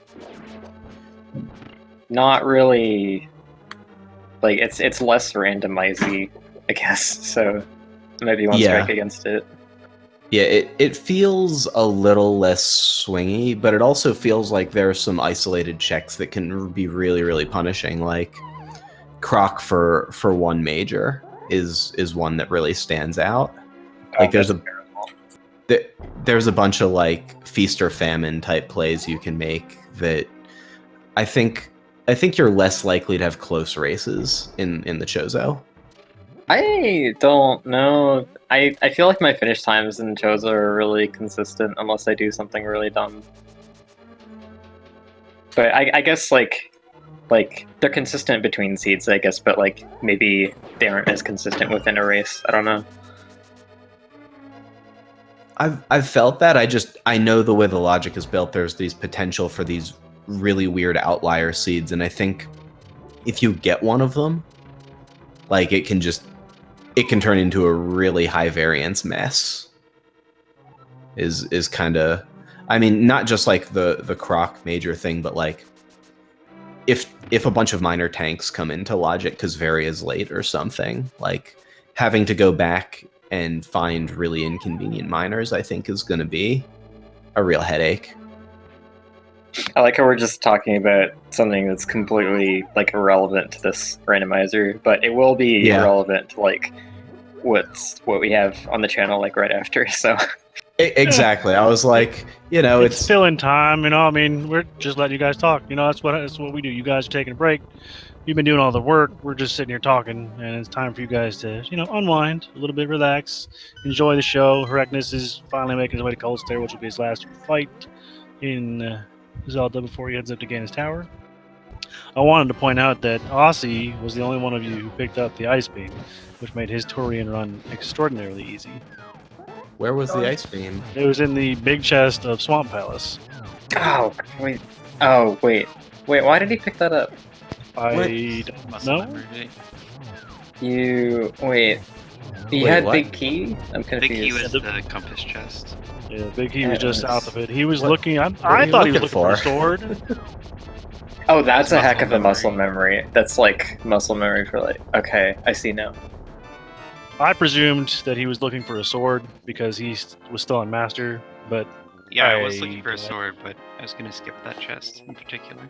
I was gonna say I don't know how you go south there, but I guess if it's a muscle memory thing, like you guys raise enough of these that you kind of just your brain does things without you thinking about it. I mean, I can't. Yeah, I didn't feel too bad talking about the Super Metroid randomizer because a lot of the races are hosted on Speed Gaming, so didn't feel too bad. And I know there's the one coming up, the 7 p.m., which should be fun. Let's see, who's racing again? Is it like Kip and Toasty, I think? Toasty, yeah. That should be a fun one. Yeah, so like I think Kip's 4-0 and Toasty's 3-1.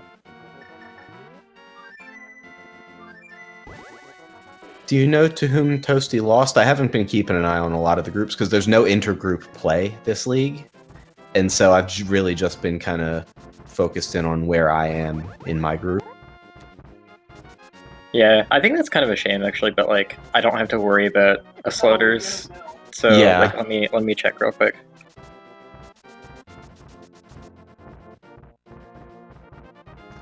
I like that it's going to be shorter this time around, but I also don't like that, like, if you pick up your second loss, you basically are dead to top 16. Yeah, so, that kind of sucks. I haven't mapped it out, but I... Some people will probably make it at X2, but because it's stratified groups, there are people who are favored to XO and X1 in each of them, and you have to have below... So with, 7 groups... You'll have, on average, the top 2 from each group, and then the third from each group will be... Some of those will be left out in, like, a mean field way. I see. Okay, Toasty lost to Dirksu in week 1. I wonder if that was streamed. I'd have to check the VOD on that. I'm sure that was a good race too. But yeah, since we're talking about the Rando League rather than the seed, I don't have too much more to say about the way this one went down. As far as hard seeds are concerned, it wasn't that bad relying on two terribly many difficult tricks to do. I mean, the Seedless Meridia, I mean, I don't know how hard that is because I can't play the game anyway, but it looks like it's just kind of a pain in the butt. It was a fun seed. I actually really enjoyed the seed, but ultimately it was just kind of a full clear type of seed. I liked the way it gave items, though. I liked the early lower Norfair options. I hated that. That was dumb, and I had a bad time in lower Norfair. I had 3 tanks and no gravity, and I had plasma, and that was it. Sorry, I gotta interrupt you for a second. For whatever reason, I just saw on Herecnus' screen, Bob's torch changed items midway as he bonked it. It started out as an E-tank and became the 5-arrow upgrade. Game's Yeah, weird. I saw that. That was... Did he open the middle door? Yeah, he took the key and went from right to left side. Okay, yeah. So those 2 rooms they're in the same super tile, so like all the stuff between them is loaded at the same time. So like when you open the chests, it kind of like overwrites the sprite of the item that's on the torch. It's an issue with this randomizer in particular, I think. Ah, okay. Well, Herecnus did pick up his butter sword from the Stalfos room. The only runner of our restream to have it. Every runner today seemed to have something that the other runners did not. Yeah, I did not have plasma when I went to lower Norfair. I was on 3 tanks, pea shooter, some ammo. I think I was like 60, 30, 20 or something.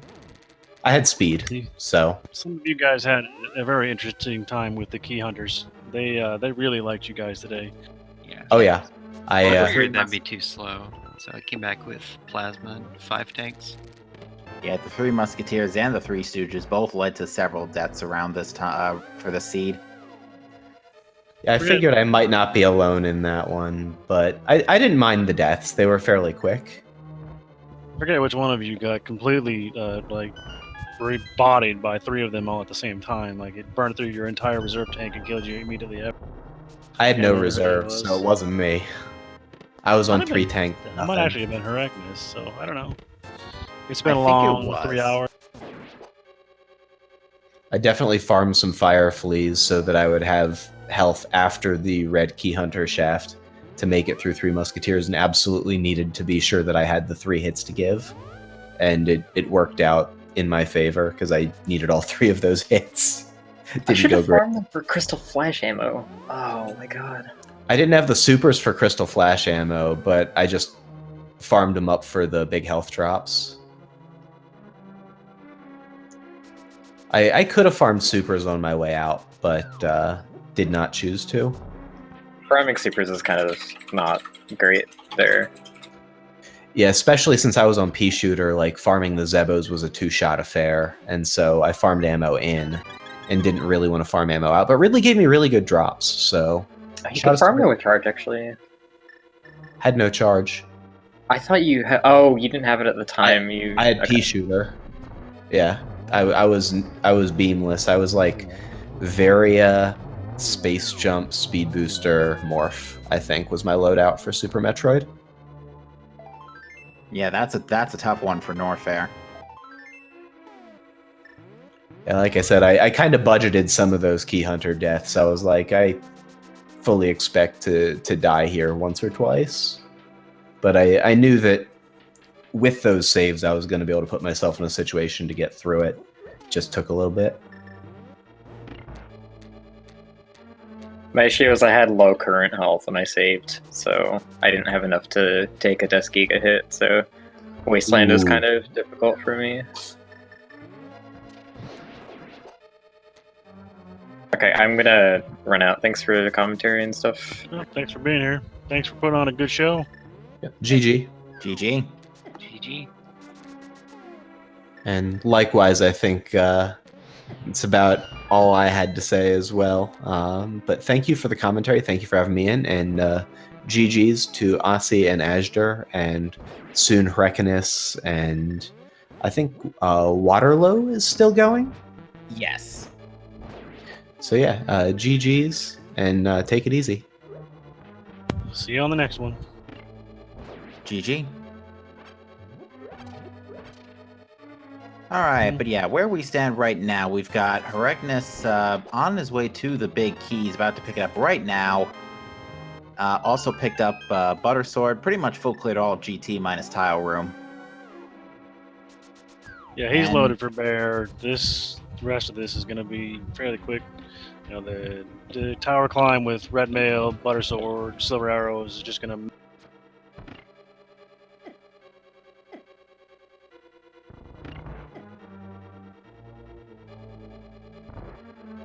But other than that, we got our, got the runner's thoughts on the seed. We do have, as I said earlier, but and Captain just put into the chat, SG Live has its first live event this week. Yes. Yeah, it's this upcoming week. This weekend, 24th to the 27th, in I think it's Herndon, Virginia. I always get that name wrong. It's either Herndon or Herndon. I don't know if there's an extra N in there or not.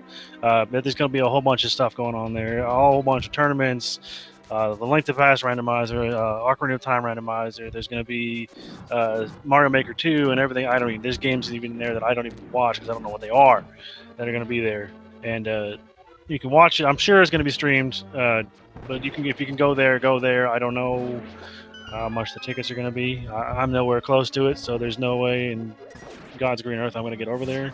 But I'm going to watch it every day because I love speed gaming and I love this network and I support it as best I can. Yes, indeed. And actually, one randomizer that I recently took interest in after its showcase at GDQX was the Super Mario 64 randomizer. I bet that's interesting. Honestly, I've actually never really been a fan of Super Mario. I can understand that. It's not for everybody. I'm definitely a Zelda guy. For the Metroid stuff, my first Metroid I ever played was Prime, so it kind of gave me this really sense of the game's not that hard. And then I tried Super Metroid, and boy, was I wrong. You know what? I'm kind of in the same boat. My first Metroid game was technically Super Smash Bros. No, I'm kidding. Wow, But, you're way off the rails there. No, but yeah, it was Metroid Prime, and then it was like I was playing Prime at demos at Toys R Us for the first time. I was like, wait a minute, is that Samus? What's she do? Is this her game series? And then I realized, oh, apparently it is, and I'm way behind the bandwagon. Although to be fair, I was like 10 at the time. Oh heck, I couldn't remember how old I was, but I mean, it's definitely some fun stuff. I can't play Super Metroid. I've tried. I can't. I've beaten it once, and it's just it took me days. I just can't. The level of stuff you have to be able to do, and I'm just not good at it. My fingers are stupid. When I tell them to do something, they do the opposite. So. Yeah, my first 2D Metroid game was actually Samus Returns, ironically. Never played the GBA games, never played the original trilogy. You need to go back and pick up that key. Just realized that. If you haven't played Fusion, I would strongly suggest it because Metroid Fusion, I think, is a very good game, and a large part of the community also believes that it's a good game. So that many people can't be wrong. Oh yeah, Fusion. I've heard that the Fusion is pretty good. The only thing is it's really hard at the beginning, especially. It wasn't that hard. I'd say about till you get speed booster, it's fairly easy. After that, it starts to ramp up. Yeah. And it's also, once you're authorized to use Variasuit, you don't take Ice Beam damage anymore. Yeah, well, you don't get TD. frozen. You don't get frozen anymore. You still take damage. Yeah, but you don't get frozen, and it's like 5 E-tanks of damage at that stage. Yeah, because the SAX is very, very mean. But actually, one thing I would like to pick up is Prime Trilogy, because I still have my Wii U, and I'd like to pick up. I don't think I have any copies of Prime 1 left at this point, so I would like to pick up Trilogy version. If you're interested in emulating it, I know a guy who knows a guy. No, Heraknus has not finished Mother Brain yet. He's got to kill Mother Brain after he kills Ganon. We're almost to the end of the stream. He's done with the Dark Wizard fight here. He'll head down there and take out Ganon and then kill Mother Brain. I don't know what's coming up next. I don't know if there's something on this channel or one of the other speed gamings. I know that the Link to the Past weekly is going on right now on one of the other channels, but I don't know which one.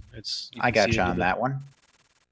Yeah, we do have the open weekly. It is a 7-7 defeat Ganon seed that is on channel 2. Up next on this channel, which will be in 20 minutes, will be the Super Metroid Randomizer League. We have a race between Kip and Toasty. That will be at 7 p.m., which is, again, that's 20 minutes from now. We have a Zelda 1 Randomizer tournament race at 9 p.m. On Channel 1 as well. And a Zelda 1 Randomizer weekly with the Speed Gaming Live rule set. That will be at 10 p.m. on Channel 2. So we do have some speed gaming action for you coming up later this evening. As far as more SMZ3 and A Link to the Past in general, we have another Link to the Past daily race. It's going to be a Triforce hunt Monday afternoon at 2 p.m. Followed by a normal SMZ3 race at 9. And another Link to the Past Randomizer daily inverted Animizer full bosses at 9 p.m. Channels to be determined for everything happening tomorrow. But yeah, tomorrow looks to be interesting. Yeah, that Animizer inverted is gonna be torture. Try next in Blind Cell or in Blind's Arena. Or actually, can that even happen? I don't know. There's very specific rooms that Trinex can be in. I know that it can be. I know I've seen him in the Landmo 2 arena. I think he can be in the Landmo 1. I think he can be in Helma. I know he can't be in Mothula. I think he can be. I think he might. I don't know if he'll fit into Thieves Town or not. I don't know. I think he does, but I don't think he could fit into Moldorm 1. No, I don't. I've never seen him there. My favorite one there is Vitreous, because you just stand off. The eyeballs come from all over the place. You can just sort of dodge everything. It's really easy. But with that, Heraknus gets a G, taking down Ganon, and now he's going to make his dive down to Mother Brain and destroy another planet for Sam. Yeah, and it should be noted, Heraknus did not pick up Gravity Suit in Swamp Palace, but that is probably not going to bother him by this point. No, he's got, what is that, 6, 7, 8, 9, 13 E-tanks, some reserves, and a ton of ammunition. So yeah, more than enough. Nothing to be.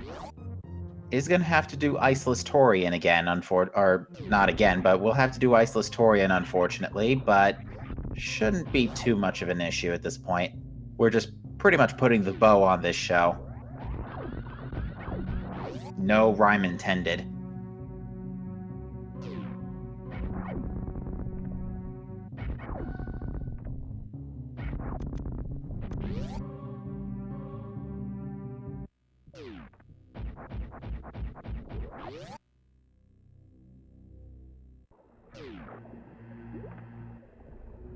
One thing that I do like that was a change between the winter SMZ3 tourney last year and this version is that this mildly updated the ammo counts to have those ammo caps, because those weren't there when the winter tourney was in progress. I did not know that.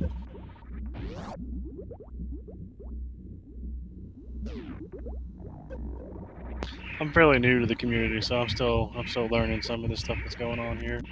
Yeah, I only started like actively volunteering for stuff around this summer, so even I'm still rusty with a few things. Yeah, that's about the same time I did too. Man, them Metroids hurt. Yeah, and the thing is, Heregnus doesn't have gravity suit, so it's going to end up taking more damage from the Metroids. It needs to stay in the aura of the power bombs in order to Not protect take as him, much damage as protect these, yeah. himself. Yeah, now That first room took off 6 of his E-tanks. yeah, the other thing is he can Crystal Flash. He's got more than enough ammunition for it. Ooh, it's gonna be close. Ooh! Yeah, he's actually not going to be able to do that again without healing.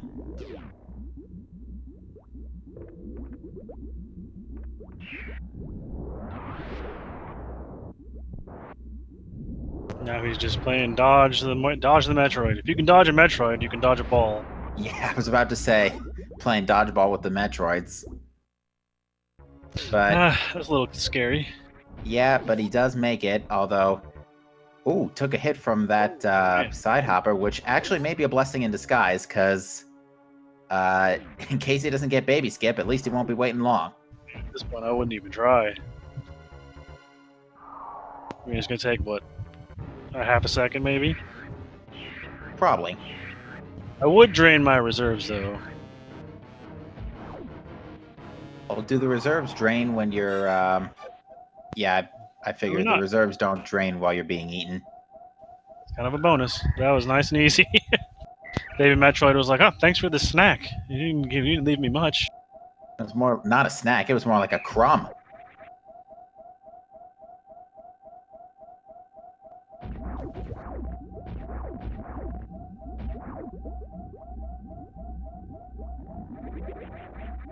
Have we had any other finishers? I'm checking for you. Yes, our remaining runner Waterloo did finish with an SRL time of 3:29.26. So yeah, finished about 10 minutes ago. Outstanding. Just want to give them credit where credit's due. And that is going. And this run from Heregnus will be our final finish, as our 6th runner in this race did forfeit. That's unfortunate. I hate seeing people forfeit. You know, I understand it. I get it. But it hurts, you know, because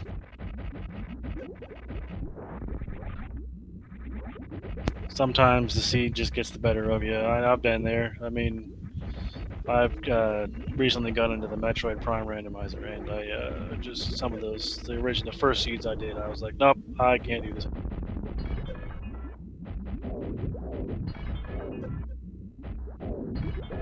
As we have always said, rando be rando. Rando definitely does rando. Heregnus trying to be real conservative with his missiles, super missiles here, because He doesn't have charge. yeah, no charge. Does have enough super missiles, but can't be too reckless with ammunition here. Yeah, because there's no way to regenerate your ammo down here, and if you don't get all your ammo hits necessarily, you gotta restart.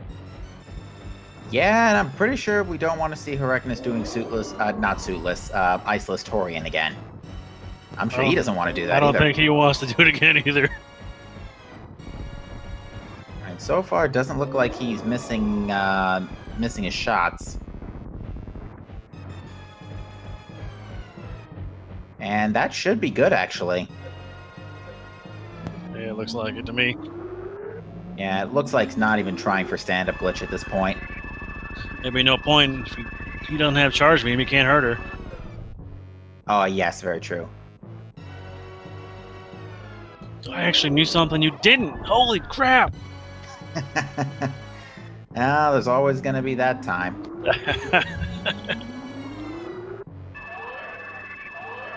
I'm just having fun, man. That's all right. That's what we're here for. I can smell my dinner though. I'm starting to get hungry.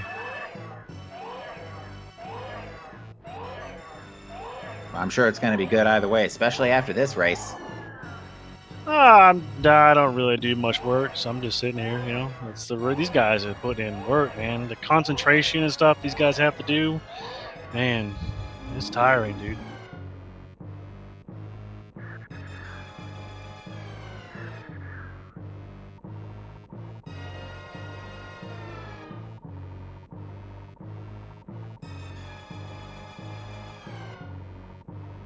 That's all I said do is sit here, drink water and Monster, and snack on stuff.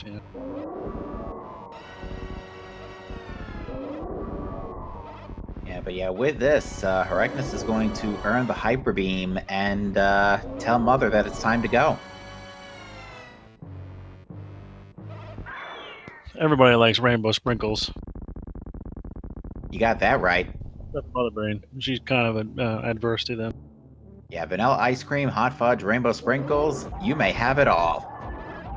I like my rainbow sprinkles on a donut. You are speaking my language there, my good friend.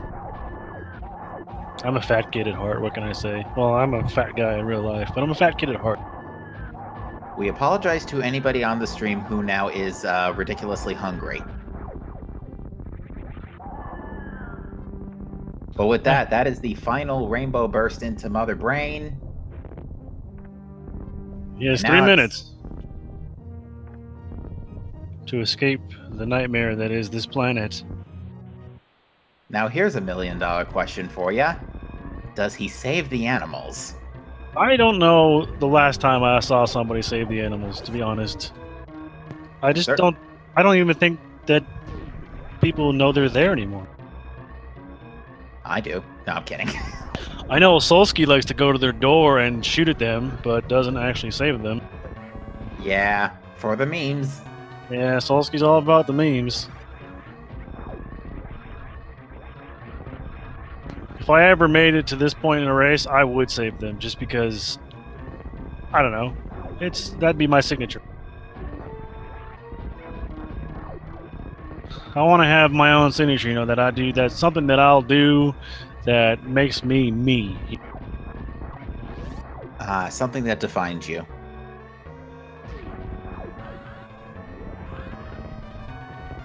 Alright, one shine spark up, Torian Shaft, and we are out of Torian, and it's now just a quick couple of jumps through fiery Crateria. I was going to say a hop, skip, and a jump, but you got it. Oh, he's going! Might be saving the animals. How about this, ladies and gentlemen? He saved him! Look at that! What a nice fella. I'm the only one who didn't commit genocide on Edicoons and whatever the heck the other thing is.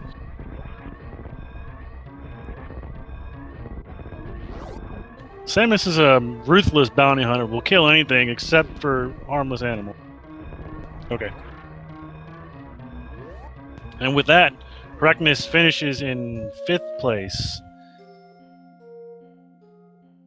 Yeah, that's going to be good for an SRL time of 3:46.03, and more importantly, the canon and the canon start to Metroid Fusion. But with that, ladies and gentlemen, that is GG's to our runners today. Unfortunately,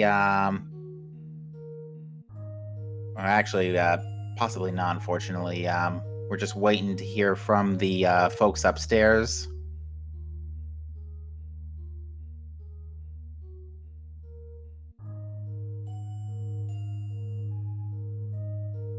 But yeah, at this point, we are probably going to wrap things up here now, because we do have to bug out here before the Super Metroid race in a few minutes. So, with that said, any final thoughts on the seed, Semper Fire Dog? No. I think it was a good seed. He showed off some very nice skills that these guys have. But other than that, I'll keep it quick and short and to the point because I know we got other stuff to do. So it was a pleasure coming with you as always, Captain. Yes, indeed. And with that, on behalf of our trackers, Mind of Me and Deuter K. Deuter K, thank you. We would like to say, and on the rest of our speed gaming staff, we say thank you for watching. Have a great night. We will see you next time. See you guys.